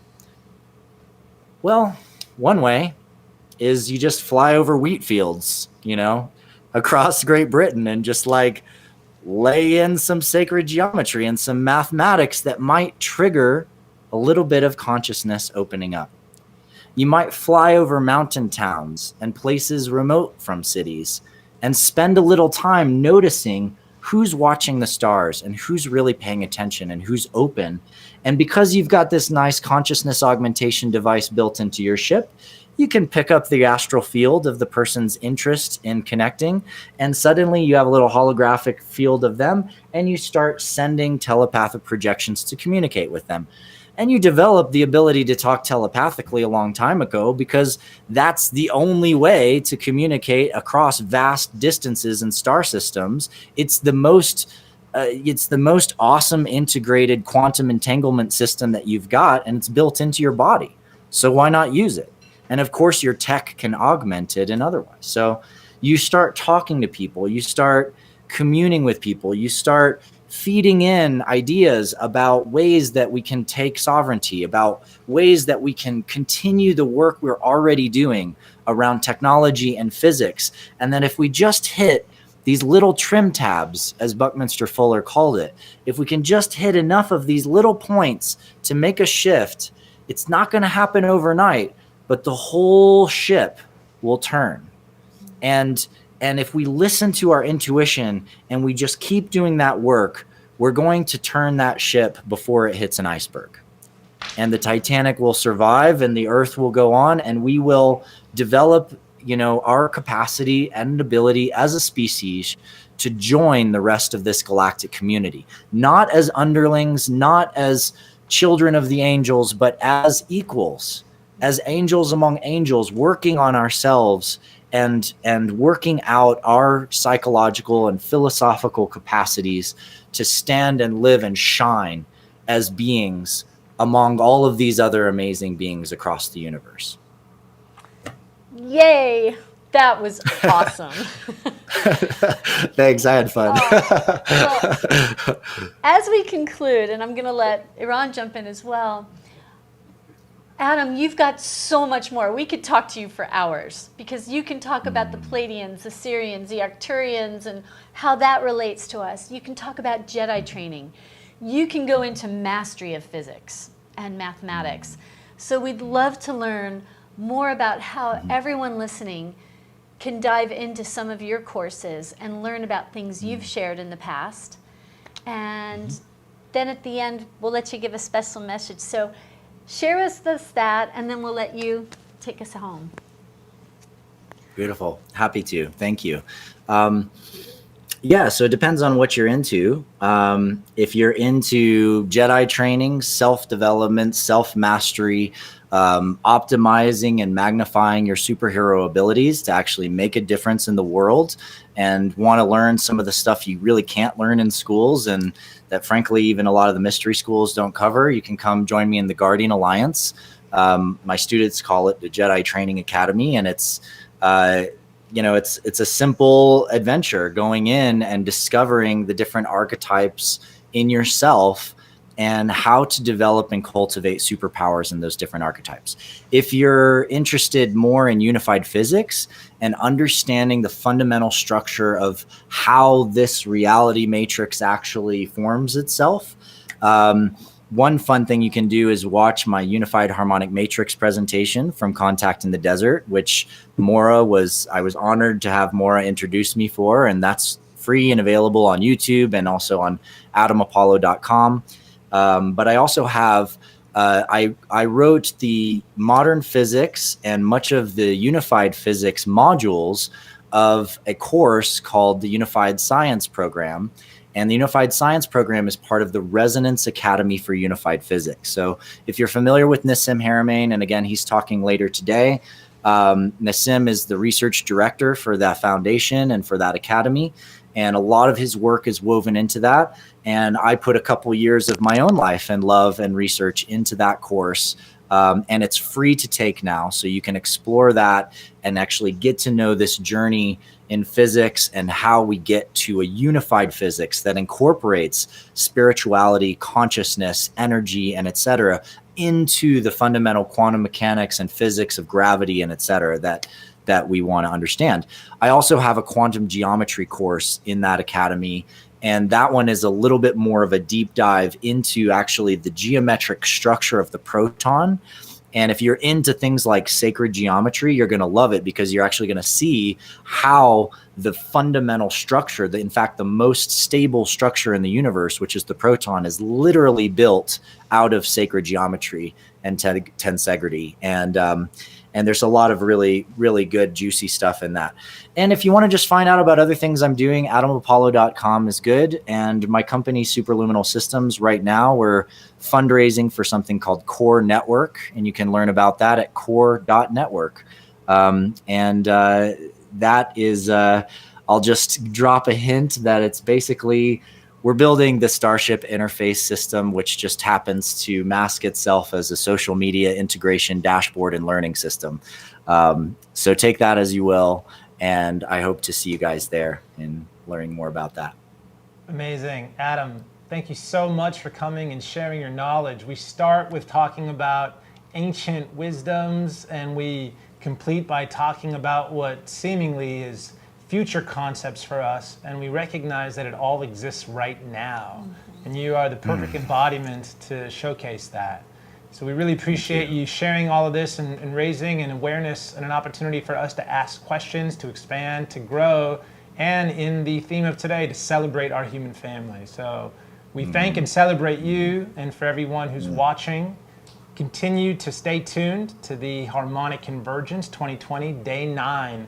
And we will continue to celebrate what is possible. Namaste. Aloha.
let your love shine.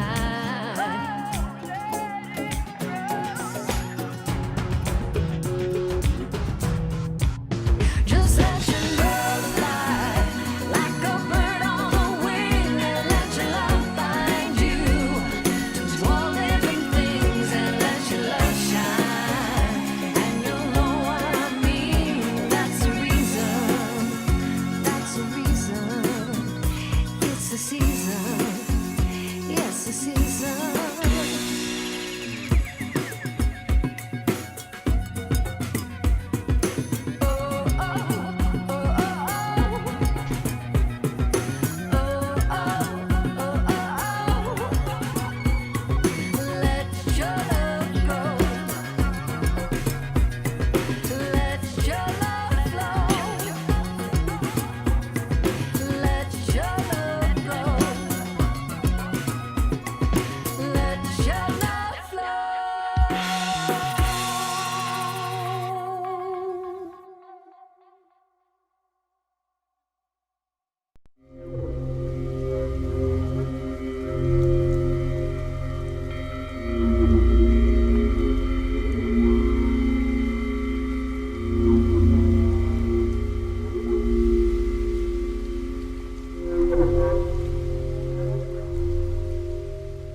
Thank you, everybody, for staying with us at Harmonic Convergence 2020. We are getting so much incredible information, so valuable for this time, for us to really learn from all of our amazing speakers.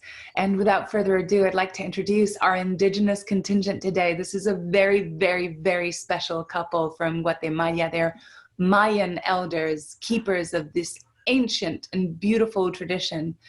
And I had the pleasure of meeting them at Aniwa. They're also a part of our Aniwa family. So you can check them out through us as well. And they've really kindly offered their time and their wisdom here for us today. So gracias, Nana Amalia, Tata Mario, ¿cómo están? ¿De dónde nos hablan hoy? Muy buenas tardes, aquí nos encontramos en Guatemala. Un saludo desde nuestros ancestros y ancestras maya, que la Jau los bendiga a cada uno de ustedes. Buenas tardes, Sona, mucho gusto de saludarlos a todos. Aquí nos encontramos en nuestra casa en Guatemala, pues es un verdadero gusto poderlos saludar a todos. Qué bueno, pues muchas gracias por entregarnos su tiempo, su atención, su energía así, de esta manera. Y pues, solo para comenzar, estaría súper interesante para nosotros si nos pudieran contar sobre el calendario maya y todo aquello que significa, así de la manera que la gente lo pueda comprender, por lo menos un poquito al principio. Muy buenas tardes a todos. Aquí, como practicante de la espiritualidad milenaria, manejamos nuestro instrumento sagrado, que es el calendario lunar. La espiritualidad maya, su base está en este calendario, ya que este calendario es la que está destinado directamente a las características de cada ser humano. Por lo tanto, la espiritualidad maya nos hace una invitación que somos parte de un solo, no estamos desconectados con los demás que está en el cosmos. Nosotros los humanos somos los elementos y estamos entrelazados con todo el cosmos. Esa es la que nos indica nuestra espiritualidad maya. Nuestra espiritualidad maya también nos hace una invitación para ser agradecida cada día. Así que la cosmovisión maya, como filosofía de vida, somos seres integrativos. Por ejemplo, las plantas, una piedra, todo lo que se mueve sobre la faz de la tierra, somos parte de. Nadie es más ni menos. Por eso nosotros siempre tenemos que tener presente el agradecimiento a la Jau toda la vida, porque todo lo que nos rodea es algo sagrado. Tiene su energía tiene su espíritu. De esa forma nosotros vamos a tener mayor armonía si nos armonizamos con las plantas, con los animales y si las respetamos mayormente. Porque hoy en día lo que está sucediendo es de que hay mucho irrespeto. Entonces, y la naturaleza tiene su ley. La naturaleza tiene su memoria. Que si nosotros en algo fallamos, repercute en nosotros mismos. No es que sea un castigo divino o que Dios nos está haciendo la vida imposible, no, porque depende de nosotros nuestra forma de vivir, nuestra forma de pensar, nuestra forma de actuar, porque igualmente somos seres energéticos.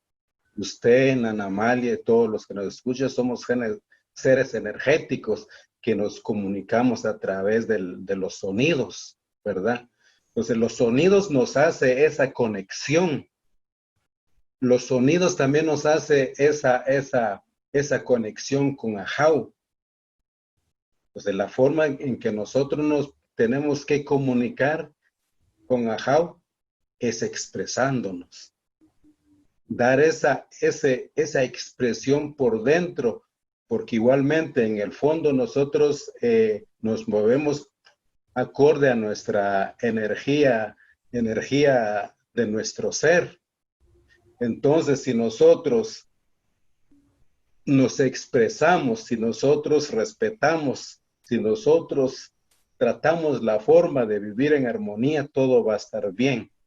Entonces, esta es la filosofía de vida del pueblo maya, que todo es sagrado. Todo es agradecimiento por la comida, por la vestimenta, por lo poco o mucho que uno tiene que ser agradecido para no sufrir las consecuencias de algo que por sus propios actos uno no hace el bien. Eso es lo que le quería decir.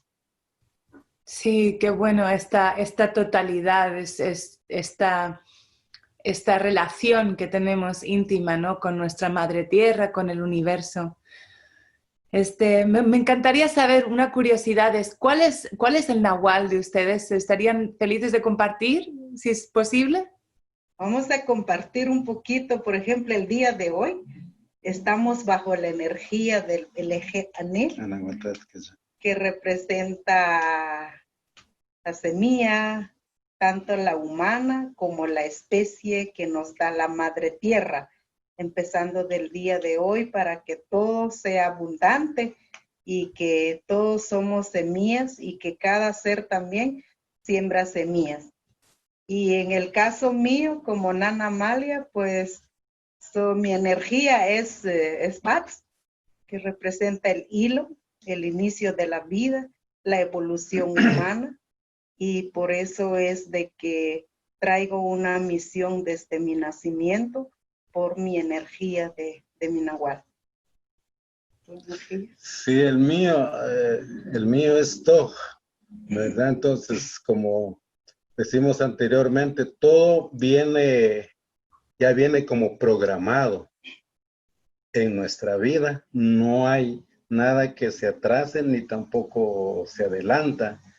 La misión que hemos recibido nosotros ha llegado justo a su tiempo. Tal vez se podría decir de que ante dificultades o ante muchas cosas que suceden, pero ya viene hecho, ya viene destinado. Por lo tanto, pues yo como Toj igual hago las ofrendas, ¿verdad? La mayor virtud de un Toj es dar las ofrendas al Lajau y igualmente la sanación también. Qué bueno es saber también un poquito de eso. Yo soy Acabal, entonces mi destino es Bats, y es siempre curioso para mí porque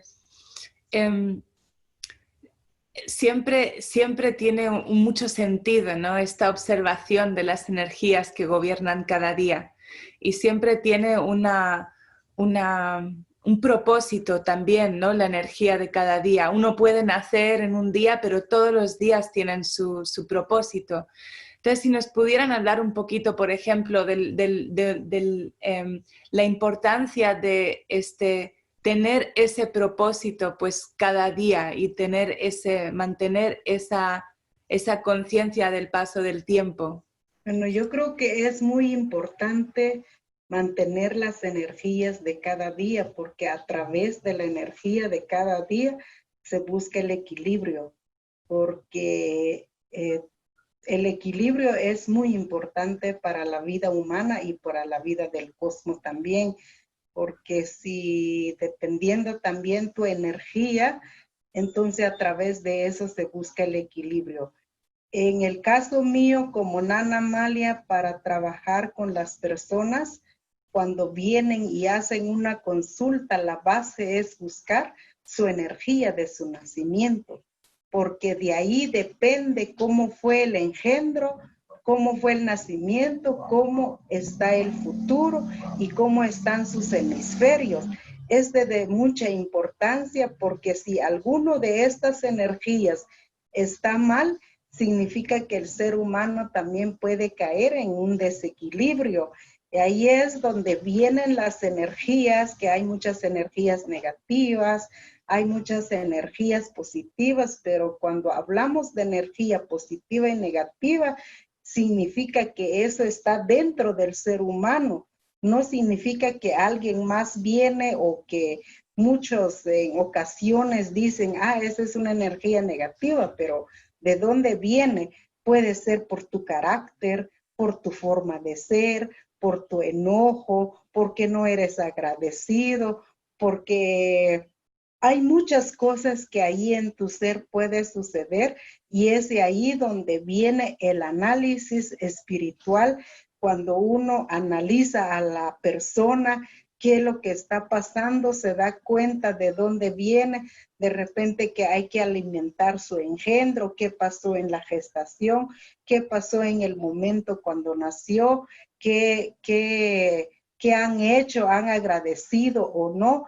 Entonces ahí se da cuenta uno para buscar el equilibrio. Entonces es muy importante el calendario maya, como vuelvo a decir, de que es el instrumento que da la pauta, que da como un mapeo al ser humano, tanto sus características positivas y sus características negativas, tanto sus habilidades, sus fortalezas, sus debilidades. A través de este calendario se va a ir mapeando la vida de la persona para buscar su equilibrio y buscar su propio equilibrio también con el cosmos. Entonces, esa es la base para vivir en armonía, es la base para vivir en equilibrio con uno mismo y con el cosmos. Es muy importante las energías. Y también tienen energías para cada día, pero también trabajan con las energías por cada año. ¿No es verdad? ¿Tienen como una energía que atraviesa el año? Sí, como somos seres integrativos, entonces el propósito de cada ser humano es buscar la armonía. Entonces en nuestro sagrado calendario hay varios calendarios, por ejemplo, el lunar, que se trata de los 260 días, que es el tiempo en que se gesta la vida humana, donde igualmente tenemos que, donde viene destinado la misión, cuándo fue engendrado, su misión y cuáles son sus hemisferios. Pero también en nuestro calendario sagrado, que es el solar, eso rige directamente a las actividades agrícolas. Cuando decimos que vamos a celebrar el Año Nuevo Maya, nos referimos a otro ciclo más de tiempo para las actividades agrícolas, porque como somos integrativos, necesitamos de la comida. Como somos seres integrativos, tenemos diferentes necesidades, diferentes trabajos, por ejemplo, especialidades. Entonces, es el tiempo en que damos el agradecimiento hay un mes pequeño de 5 días que se llama Wayap o el Mam, donde en ese pequeño mes se agradece todo lo que se recibe. Todo, todo, todo, porque si hacemos un listado de tanto que hemos recibido es demasiado. Vamos a hacer ese agradecimiento. Para luego es como también se hace el agradecimiento y es como también nos estamos alistando, nos estamos preparándonos para el encuentro con ese día, el año nuevo, el inicio de otro ciclo, pedir por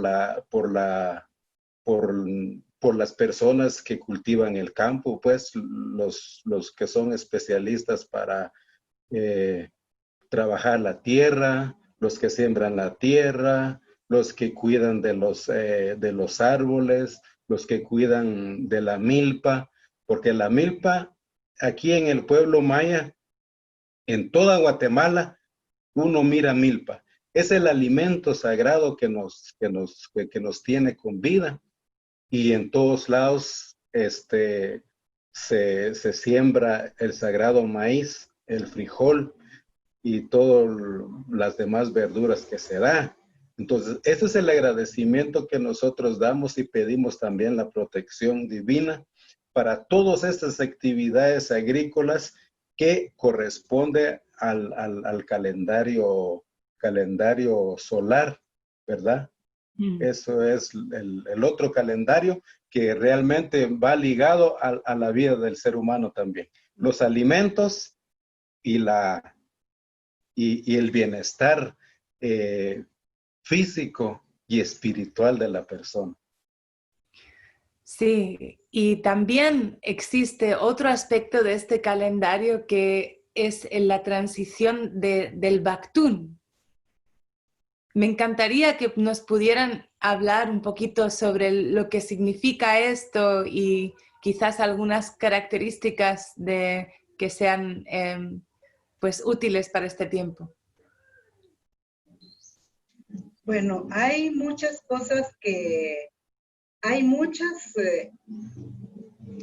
preguntas que a nivel mundial que a veces no realmente lo que estamos viviendo los practicantes verdaderos mayas en Guatemala, porque hoy en día en todo Guatemala y en todos los que practican la espiritualidad maya, solo manejamos los 3 calendarios, ¿ya?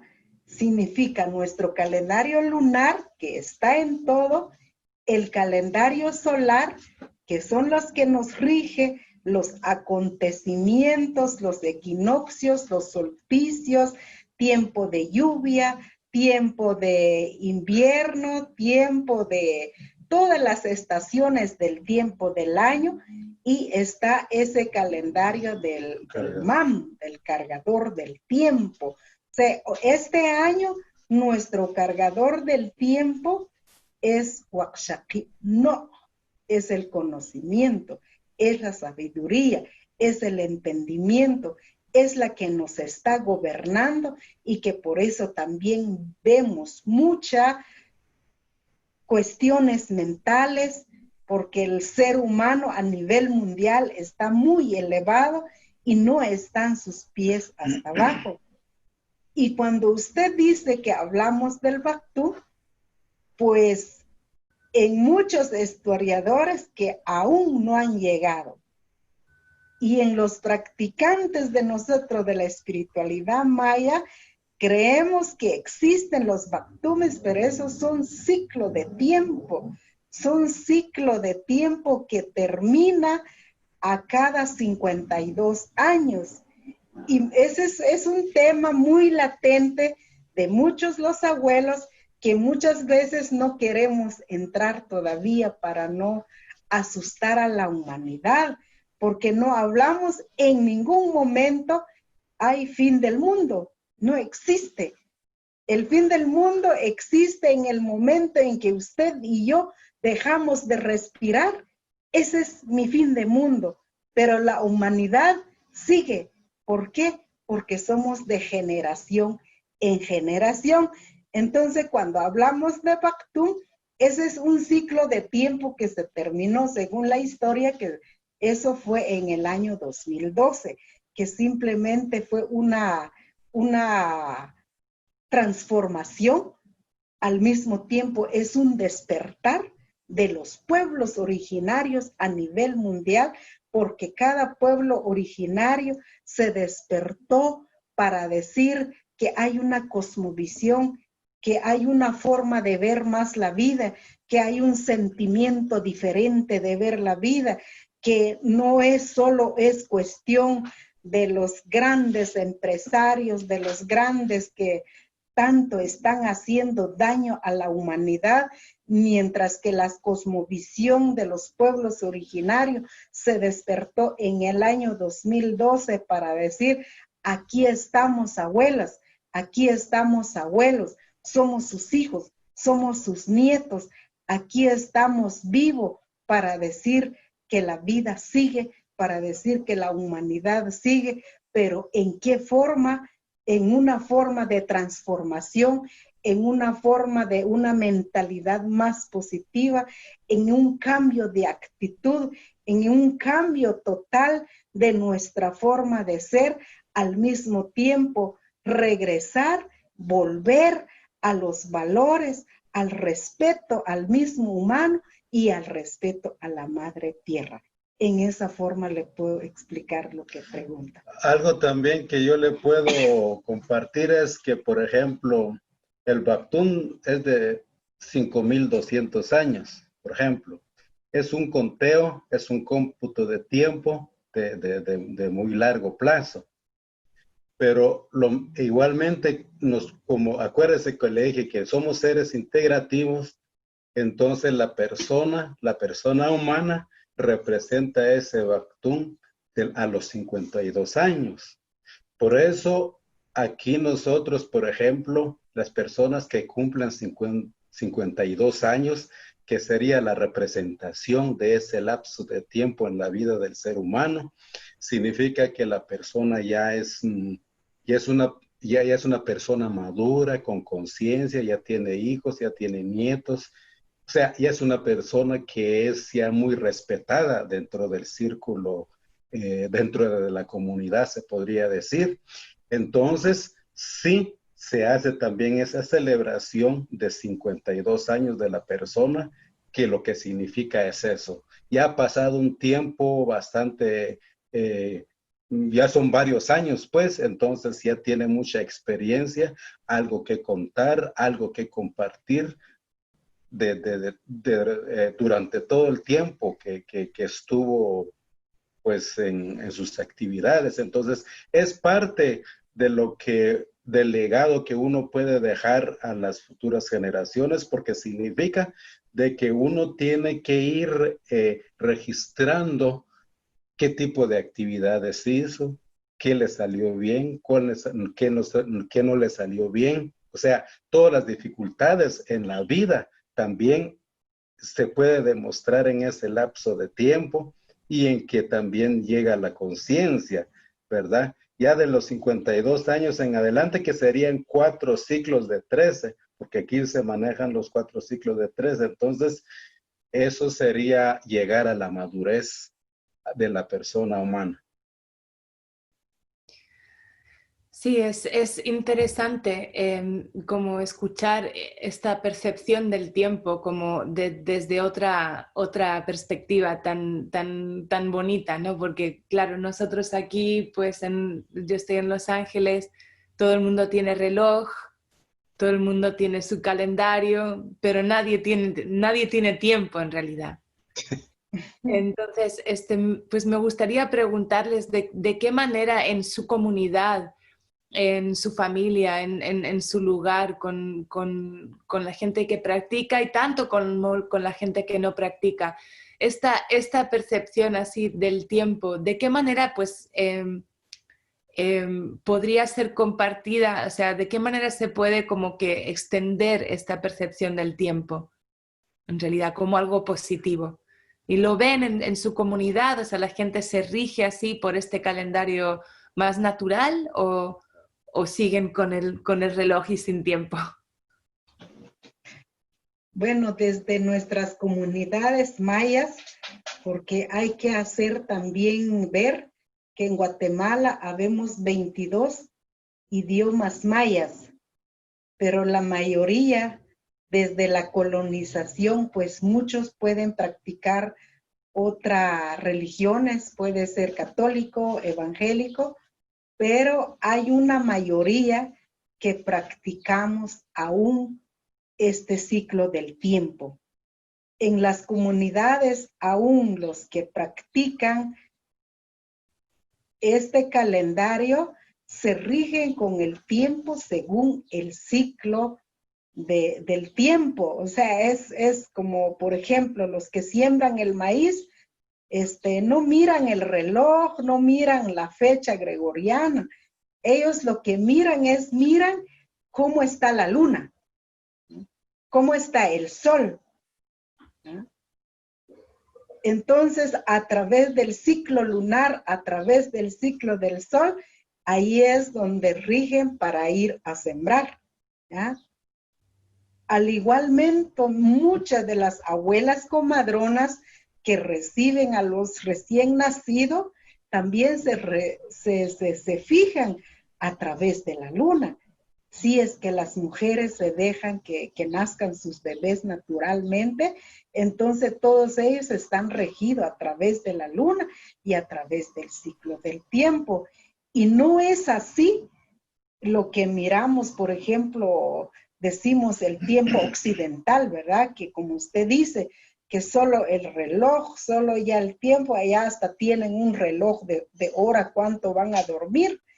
Y mientras que nosotros los practicantes de la espiritualidad maya nos dejamos llevar que el tiempo y que las energías se manejan, que el tiempo son las que nos manejan a nosotros y que no seamos nosotros que estamos atrás del tiempo, porque el tiempo tiene su ciclo, al igual que nosotros los seres humanos, somos cíclicas, estamos en movimiento constante, al igual que el cosmos es cíclico, está en movimiento constante.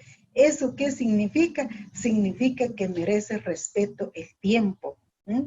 Hay un dicho que dice, hay más tiempo que vida, porque quisiéramos que así se va el tiempo, y resulta que si mientras tu energía, mientras tu esencia no lo dice, es porque hay que empezar a detener y pensar con la cabeza bien fría y crear nuevas ideas con pensamientos positivos para dejarse ir, para dejarse llevar, que las energías y el tiempo se conecta para estar en armonía.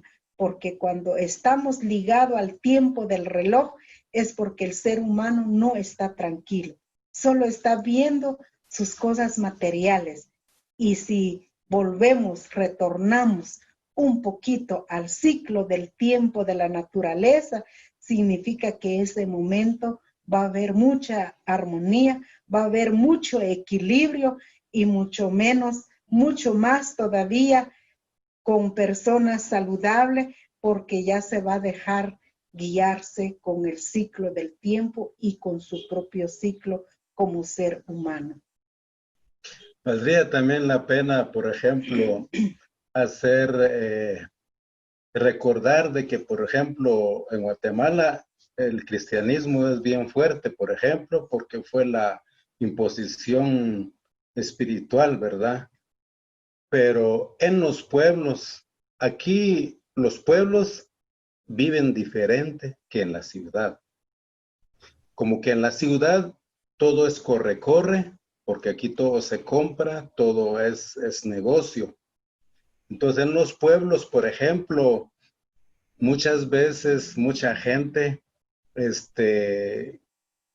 que tiene sus actividades agrícolas lo hacen con relación al tiempo, lo hacen conforme a su tiempo. Por ejemplo, hoy que estamos en época de lluvia, la gente no trabaja bajo la lluvia porque le hace mal. Entonces, como que se va a sus labores más temprano, ¿verdad? Para que tiene que hacer lo que tiene que hacer, entonces es una forma de administrarse el tiempo. Igualmente en las cosechas se rige directamente con las estaciones lunares, por ejemplo. Cuando es luna llena, no importa la persona, ya sea católico, ya sea evangélico, saben de que este ciclo del tiempo va a ser que el producto, que el maíz, o por ejemplo cuando botan un árbol también, tiene que ser en luna llena, porque significa que el árbol va a estar fuerte, porque si lo botan en luna nueva, el árbol va a estar muy sencillo, muy simple, no va a servir para lo que lo va a utilizar. Entonces, nuestros pueblos se maneja este pensamiento en que todas las, digamos, las manifestaciones de la naturaleza tiene que ver con nuestra vida cotidiana de vivir, en el trabajo especialmente. Y como dijo Nana Amalia, igualmente para las mujeres embarazadas también, el ciclo del tiempo es muy importante, porque hoy vemos en día de que a veces hay partos que los programan, que no llegan a su tiempo, y eso va a tener serias consecuencias porque no ha llegado a la madurez, no ha llegado al tiempo, ¿sí? Y como nosotros, los seres humanos, somos seres naturales, alguien no nos puede programar, ¿sí? Cuando una persona es programada, tiene serias consecuencias. Yo no la puedo programar a usted. Si la programo yo a usted, va a haber un choque energético. ¿Por qué? Porque igualmente somos energía, ¿sí? Entonces nos tenemos que mover acorde a las leyes del naturales. Nos tenemos que mover acorde el tiempo, porque el tiempo cura. El tiempo es lo más precioso, ¿verdad? No trabajando 10 horas voy a hacer un montón de dinero, por ejemplo. Tal vez lo puedo hacer un poco menos, pero no podemos medir ese tiempo acorde a lo que es un incentivo económico. Sí. Sí, muchas gracias. El tiempo es un sujeto así que es muy interesante, sobre todo en todas las diferentes maneras de medirlo. Me gustaría preguntarles si nos pueden ofrecer algo sobre de qué manera el canto y el baile y la música. Yo sé que usted, Tata María, es un gran músico, toca muy, muy bien, siempre mucha alegría y bailan así, cantan también en sus ceremonias. ¿Nos pueden contar un poquito sobre el valor? Yo sé que antes dijo que la frecuencia, el sonido tiene su valor energético, pero me encantaría escuchar un poquito más sobre este elemento de alegría en sus ceremonias. Gracias. Bueno, creo que cuando decimos desde que todos somos cíclicos y todos somos energía y que nuestro cuerpo también necesita vibrar y que en los cantos manifestamos nuestros sentimientos de alegría y nuestro sentimiento también de tristeza, ¿no? Al mismo tiempo que a través de nuestros cantos, a través de los instrumentos que nos han dejado como un legado, que también eso también nos ayuda para hacer las invitaciones a los 4 puntos cósmicos de la vida. Es como que decir, hola, ¿cómo estás? Aquí está, te estoy tocando el caracol para que vengas y que haga presente. Entonces yo creo que en esa forma manifestamos todo una cultura, toda una experiencia y toda una vivencia milenaria a través de la música, a través de los cantos, a través de los rezos, que eso forma parte también como vibración del cuerpo. Sí, la música, no en todas las ceremonias se puede hacer música, porque hay ceremonias que directamente son de sanación y necesitamos más conexión con los abuelos. Y claro, todo llegará a su momento, pero normalmente cuando tocamos música, tocamos marimba, tocamos flauta, tambor, cuando hacemos los festejos comunitarios, ¿verdad? Como Huachaquipat, Año Nuevo Maya. Hay muchos porque nosotros en nuestro calendario maya también tenemos un listado de acontecimientos que son festejos, ¿verdad? Que tenemos que ofrendar. Entonces, nosotros sí utilizamos la música para conexión. Lo utilizamos para conexión porque nuestros abuelos necesitan necesitan que nosotros nos expresemos y que lo hagamos de una forma muy natural, muy sencilla, muy auténtica, ¿verdad? Porque todo lo que se mueve tiene sonido. Por ejemplo, un árbol hace sonido. Y es cuando yo lo relaciono, por ejemplo, con una sonaja o un chinchín que decimos, cuando empieza a sonar, por ejemplo. Igualmente el aire cuando empieza a sonar, se escucha así bien, o sea, esos son los sonidos de la naturaleza, ¿sí? Entonces también Ahau quiere que nosotros hagamos nuestros propios sonidos, porque los sonidos que nosotros emitimos se van a volver cantos.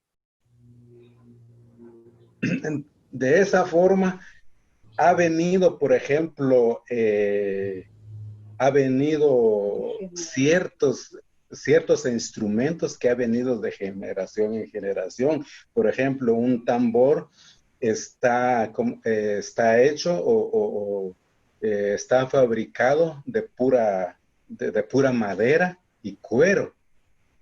Igualmente la flauta, que significa la caña, ¿sí? Que hace ruido, que hace sonido. Los caracoles. Los caracoles lo que hacen es conectarnos con las dimensiones, porque tienen un sonido muy fuerte, muy agradable. Entonces, esa es la conexión que nosotros tenemos con los ancestros, con Ahau, ¿ya? Entonces, igualmente la danza, nosotros danzamos porque es alegría.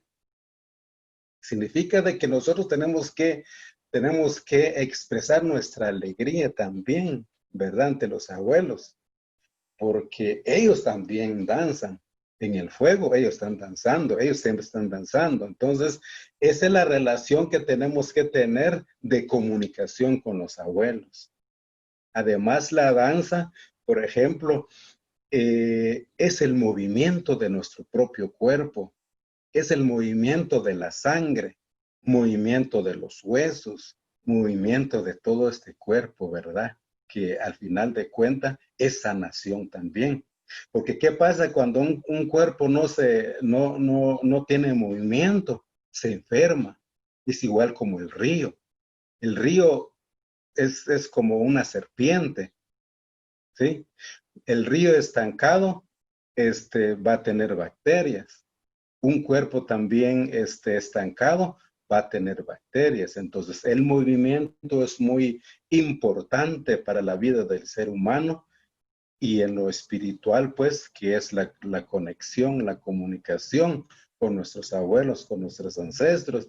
Por eso siempre en las ceremonias que utilizamos música, agradecemos a los abuelos que son marimbistas, que son tamboreros, que son de flauta, y son en realidad una especialidad también de música, porque no solo, no se puede utilizar otro instrumento, pues, por ejemplo, de algo otros que contengan, por ejemplo, metal, porque el metal bloquea la energía. Entonces, los instrumentos son naturales para que haya esa conexión real con nuestros abuelos. Sí, qué genial. Y también la conexión entre la comunidad, ¿no? Porque yo tuve la gran suerte de estar con el Tata Pedro Cruz, que vino a quedarse en la casa y organizamos una ceremonia de fuego. Y hubieron como 76 personas en la casa. Y eso fue para mí una gran experiencia de sentir como la energía colectiva, la energía de cada uno, se sumaba y sentía y se sumaba todos aquellos rezos, aquellas palabras, aquellos pensamientos, aquella conexión. Entonces, me gustaría pues preguntarles la relación, o sea, en su cultura, en su práctica, la relación que tiene la soledad y los momentos de soledad, donde uno se tiene que estar pues solo consigo mismo y con Ajau, y luego también en esos momentos de celebrar nuestra familia humana y de estar todos juntos. ¿Cuál es el propósito de los dos, de la relación de ambos? Creo que cuando usted dice que la relación de la soledad, volvemos nuevamente que nuestro calendario, dependiendo la energía y dependiendo el objetivo, dependiendo el propósito de una ceremonia, pues hay ceremonia que se hace individualmente, sin música, sin ruido, solo los ruidos de los pájaros, del cosmos. ¿Por qué? Porque puede ser que esta persona, si está desequilibrado, entonces hay necesidad de buscar a través de una ceremonia, buscar ese equilibrio primero, porque si una persona está desequilibrado, en un momento lo hacemos parte de una ceremonia comunitaria, puede ser que le ayudamos o puede ser que lo estamos perjudicando. Entonces aquí lo primero es que se busque su equilibrio de esta persona y que se salga también de su soledad, porque todo ser humano pues necesitamos momento de soledad. Por ejemplo, usted y yo, que somos seres conectivos, que somos seres que creemos que hay una espiritualidad, necesitamos nuestro momento como para conectarnos con el cosmos, sin bulla, sin ruido. Es a que muchos lo llaman como retiros, las otras religiones lo llaman como retiro, que está solo y todo. Pero resulta que en la cosmovisión maya, creemos que cuando una persona está en soledad, había que ir a ver un poquito más qué está pasando. Hay que hacer un análisis muy profundo. ¿Por qué está en soledad? Porque el ser humano no debería de estar en ningún momento en soledad. El ser humano debería de estar en comunidad siempre, estar siempre conectados con todo. Entonces, si una persona, una paciente viene que está en soledad, ese ya es para una ya es una preocupación, porque hay que ir a ver las bases, por qué, las causas, cuál es la causa de esta soledad. Entonces, aquí casi no miramos dentro de la cosmovisión maya, al ver una soledad, ya es como un problema, ya es una enfermedad. Entonces hay que ir a investigar para poder conectar a la colectividad. Entonces es cuando entiendo yo, cuando usted dice que la soledad y todo, es de que dependiendo la ceremonia que se haga, mientras que la persona ya esté en equilibrio, entonces ya se puede hacer participar en una ceremonia colectiva para que vaya a vibrar, para que vaya a sentir y que vaya a hacer ese intercambio de energía, porque cuando se hace una ceremonia colectiva, ese es el intercambio de energía, lo que se hace, ¿no? Es un intercambio de energía, tanto de música, tanto de conexiones, tanto de energía también de las ofrendas ceremoniales que se coloca, porque esta es comunidad, ese es en un solo, y que cada quien, cada persona lleva lo que corresponde, lo que le nazca de su corazón para ofrendar al creador de la vida, a la madre tierra.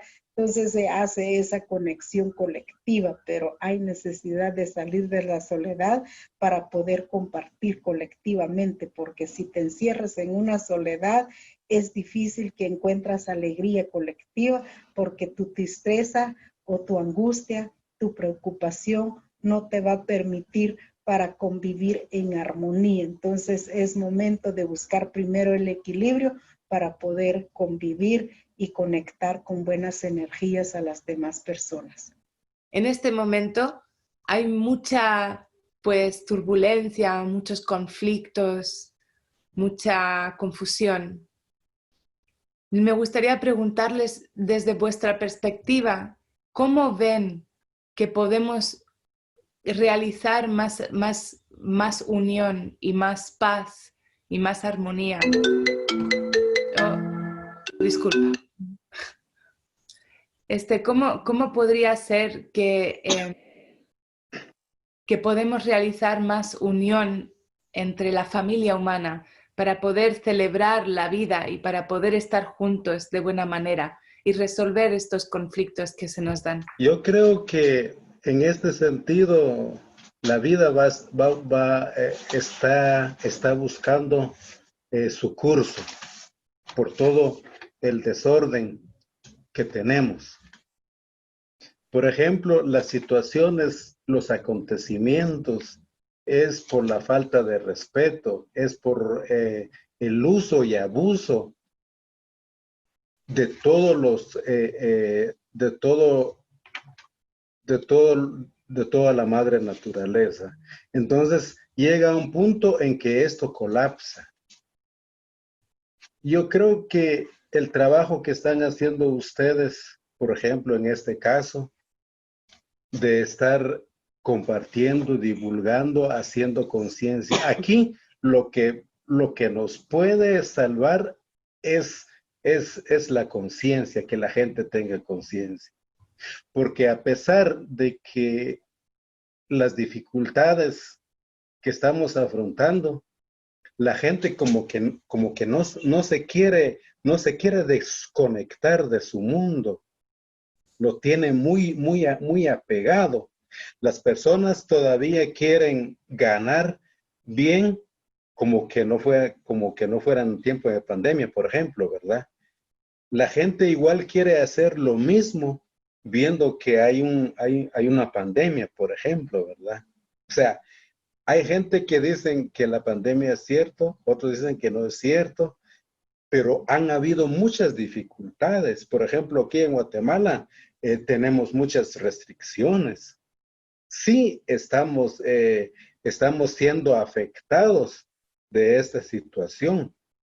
Muchos incluso han perdido su trabajo y su vida dio un giro de 180 grados, por ejemplo. Igual en los países. Aquí ahorita no hay actividad económica, por ejemplo, no hay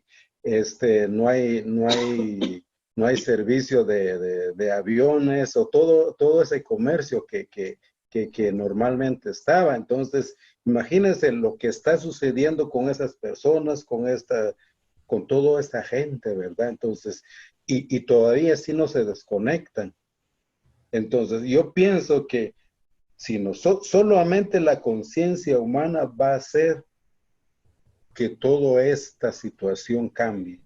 Tenemos que dejar atrás muchas prácticas que lo hicimos todavía en diciembre, parte de enero, pero hay cosas que sí ya no los vamos a poder realizar, aún que si, como dicen que si llega una vacuna o si esta pandemia se termina por arte de magia o espíritu, como sea, pues ya dejó mucha herida, ya dejó mucha incertidumbre, ya dejó mucho miedo.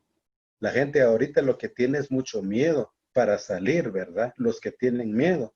Y algunos que desafían, ¿verdad? Les puede ir bien o les puede ir mal, pero sí muchos que han desafiado esta situación que sí confirman que realmente dicha actividad existe. Y de hecho existe. ¿Cómo vino? ¿Cómo surgió? ¿Cuál fue su origen? Tal vez no lo vamos a llegar a saber, pero de las consecuencias sí realmente es grande esta catástrofe. Entonces, la única forma en que nosotros nos vamos a seguir, vamos a hacernos libres de esto, es sacar todo eso, ¿verdad? Sacar todo eso, dejar las malas prácticas y sumarnos a buscar un nuevo estilo de vida. Entonces ahí es donde dice usted, quizás ahorita que se ve la situación tan difícil, la gente va a cambiar, ¿verdad? Aunque hay una parte de la sociedad también que tampoco quiere cambiar, porque está acostumbrado incluso a hacer maldad, a hacer daño y todo eso. Pero lo que buscamos pues de que al final de cuentas sea un mundo más consciente, sea un mundo más unido, sea un mundo más armónico, sea un mundo más humanista. Porque porque como personas naturales, como personas energéticas, dejamos este mundo, por ejemplo, y nos vamos a la constelación de las estrellas sin llevarnos un cúmulo de cuestiones materiales. Y hay gente que no logra entender eso porque solo acapara, o bien hace daño a otras personas con tal de que consiguen lo que quieren. Y la cosa no es así, lo que vemos nosotros desde nuestro punto de vista. Entonces, la única forma en que el mundo va a cambiar, el ser humano va a cambiar, es cuando nos demos cuenta de que la interacción entre nosotros, los seres humanos, que es lo más alegre, que es lo más hermoso, nos va a hacer libres. De lo contrario, puede seguir esto, que la gente sin conciencia hace lo que le dé la gana, y eso es lo que realmente ha venido a este colapso. Y otra de las cosas también es de que a nivel mundial habemos pueblos originarios, hay muchas civilizaciones y creo que es momento para retornar en la sabiduría que los ancestros nos han dejado. Es de que el ser humano tiene que reconocer que es un ser expresión de alegría, que es un ser de expresión de armonía, que es un ser de expresión de que tiene que entender que necesita de la naturaleza, ¿no? Toda la cosmovisión es de otras civilizaciones, ¿qué es lo que nos indica? Al igual que el maya, es buscar la armonía, buscar el equilibrio. Porque si estamos desequilibrados con todo, pues la humanidad va a seguir así como está, ¿verdad? Entonces yo creo que en todas las civilizaciones y todas las culturas milenarias a nivel mundial está claro la sabiduría de los abuelos, es de que el ser humano retorne al respeto, retorne a los valores, retorne a todas las prácticas ancestrales para volver al origen y preguntarnos a cada ser para qué fuimos nacidos, para qué estamos en esta planeta Tierra, cuál es nuestra misión, cuál es nuestra función, de dónde venimos, a dónde queremos ir. Depende de la humanidad, depende de cada persona cómo va a estar la humanidad. La humanidad sigue porque somos cíclicos. No hay fin del mundo. No va a haber. Los catástrofes van a seguir también porque todos los catástrofes naturales es cíclicas, pero por la tala inmoderada de tantos árboles, por la misma contaminación de nuestros ríos, nuestros lagos, nuestros sitios sagrados, empezando en Guatemala, pues están siendo violados nuestros sitios sagrados y creo que es el momento para que todo ser humano, que todo tu espacio es sagrado, todo momento es sagrado, por lo tanto reconocer que eres una persona expresiva de amor y que si unificamos ese amor, humanidad, seremos personas de bien, de valores y podamos dejar buenos caminos para nuestra generación, los que vienen, y dejar el buen legado, al igual que nos han dejado nuestros ancestros durante todos estos miles de años que hemos sobrevivido de muchas catástrofes, de muchas pandemias, y nuestros ancestros han podido salir de todo eso. Significa que también nosotros va a haber una clasificación de personas, pero para los que nos quedamos o los que aún se quedan, porque no nadie sabe quién va a quedar, quién se va, pero lo único que sabemos es de mientras que estamos vivos en esta tierra, significa que busquemos ese equilibrio con la naturaleza y con nosotros mismos para el buen vivir. Mal Dios, muchas gracias. Qué inspiración. Muchísimas gracias. Ya se nos acaba el tiempo, pero me encantaría saber si ustedes, para los oyentes que quieran aprender más o que quieran quizás apoyar a su pueblo, a su misión, que quieran conectar con ustedes, pues hablen un poquito sobre las propuestas que tienen ahí para su comunidad y algunas maneras en las que podemos apoyar. Bueno, algunos de los proyectos que estamos haciendo desde nuestras comunidades es la defensa de nuestro territorio. Como hablábamos un poquito que nuestros sitios sagrados han sido vulnerados, han sido saqueados, y entonces uno de los trabajos que hacemos como Consejo Irbalam es proteger y administrar ciertos lugares sagrados en donde celebramos nuestra ceremonia, porque para nosotros los lugares sagrados son lugares energéticos, son lugares cósmicos, y entonces al igual que aquí, como trabajamos aquí en Guatemala, pues no tenemos un sueldo total que nos diga tanto cobramos por una ceremonia, no, sino que a veces lo que decimos, pues paga tu material ceremonial y la ofrenda que nazca en tu corazón.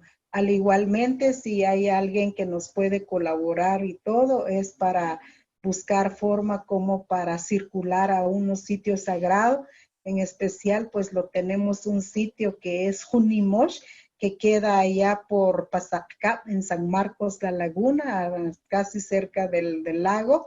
Entonces queremos proteger esos sitios a modo para que esté más protegido en todo sentido, buscar una circulación y todo, pues sería esos proyectos de protección de los lugares sagrados. Muchísimas gracias. Pues nada, pues les mando muchísimo cariño ahí, muchísimas gracias por su tiempo, por su conocimiento.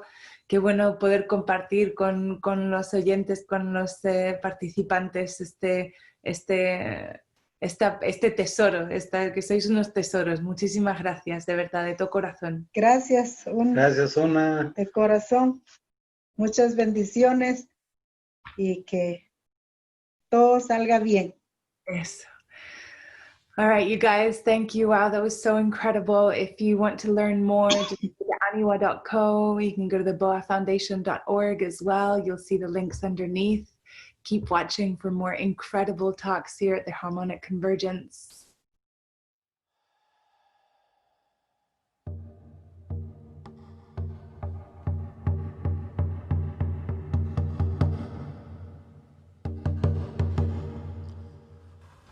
Alabao al gran creador y formador del universo, siempre se dan las gracias. Gracias, oh corazón del cielo. Gracias, oh corazón de la tierra. Gracias, oh corazón del agua. Gracias, oh corazón del fuego. Oh cuatro vientos que respiramos el corazón de nuestra vida. Te damos siempre las gracias. Te pedimos el permiso para que nos abras el camino en las cuatro direcciones. Gracias, abuelos y abuelas Balanguichea. Oh Palomá, dador de vida. Gracias, abuelos y abuelas Balamagacho Mijá. Gracias por cuidarnos, por protegernos en la caída del Padre Sol. Gracias, abuelo Oik Balam, abuelo Kakishaja. manantial, nacimiento de las aguas, donde nacen, surgen el agua que corre en nuestras venas, nuestra medicina, el sanador de nuestra vida. Gracias, abuelo. Mahukuta Sununya.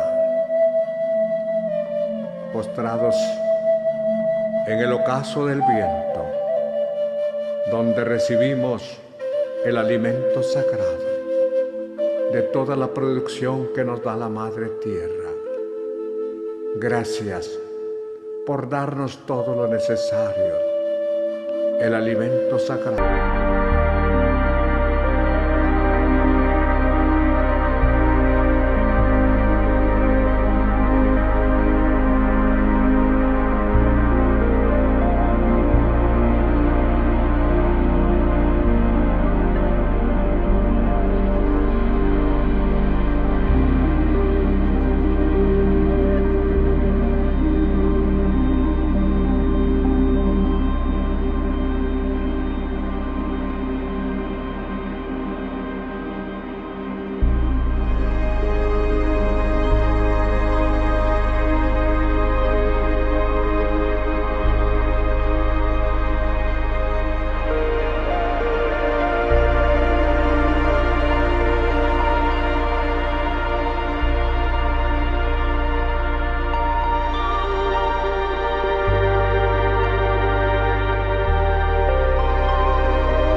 Good morning, everyone.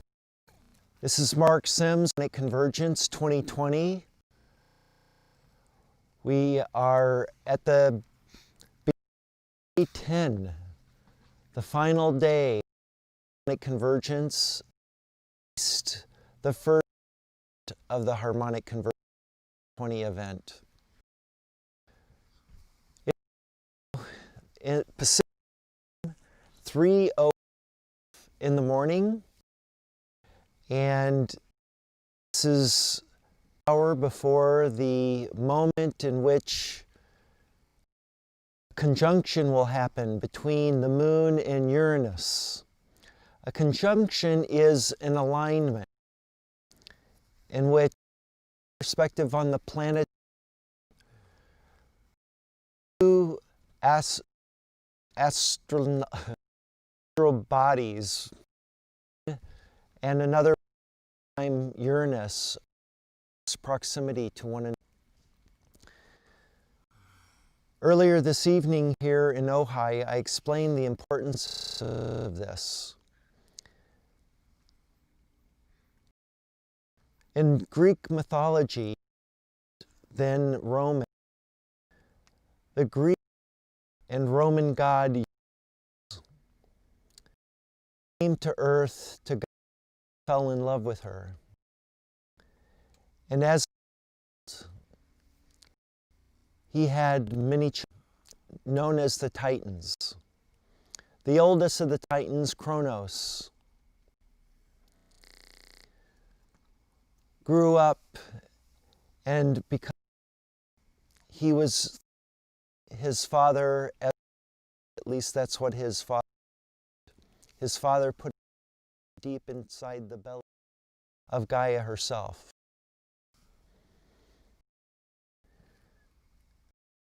Gaia, because her children, the Titans, devised a plan to help Kronos escape. When he did,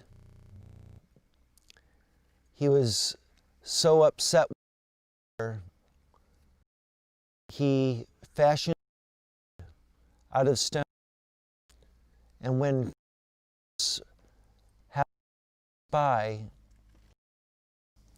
Kronos cast his own father, and his father bled all over the planet. And in fear, he left the planet and resided on the planet we now know as Uranus, for which we give its name. Believe this story for life on Gaia, on Earth. Blood that to the soil of Gaia and gave rise to all living things that we now know and see. Kronos, after his father fled Gaia, Earth, became the ruler of Earth, Titans. And he gave birth to children, the children, for instance, Hermes, Athena, and others. These gods of the Greek mythology are the gods we know as the planets. Zeus was renamed Mercury, Venus. Was of the suns.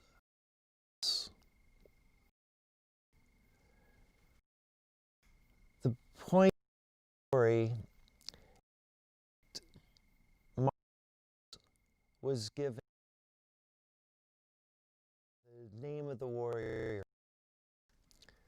and crowned the god. What we might hear now is recognize a new god. Ours will be formed himself, God of love, the counterpart of Venus. Marriage will be in heaven, is behind which you will see the moon in conjunction with Uranus, an imaginary line of Mars and Venus.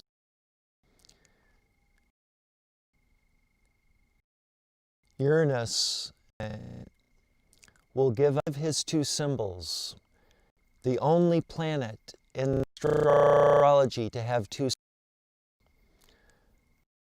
Place the symbol, the circle with the off to the right, degree angle, with a new symbol, a circle with a dot, which we know the sun pointing straight up. A symbol is obvious, a symbol pointing to the sky, pointing to God, pointing to love. So, hue, minutes. Everybody, let's in and out. Breath. and begin the hue.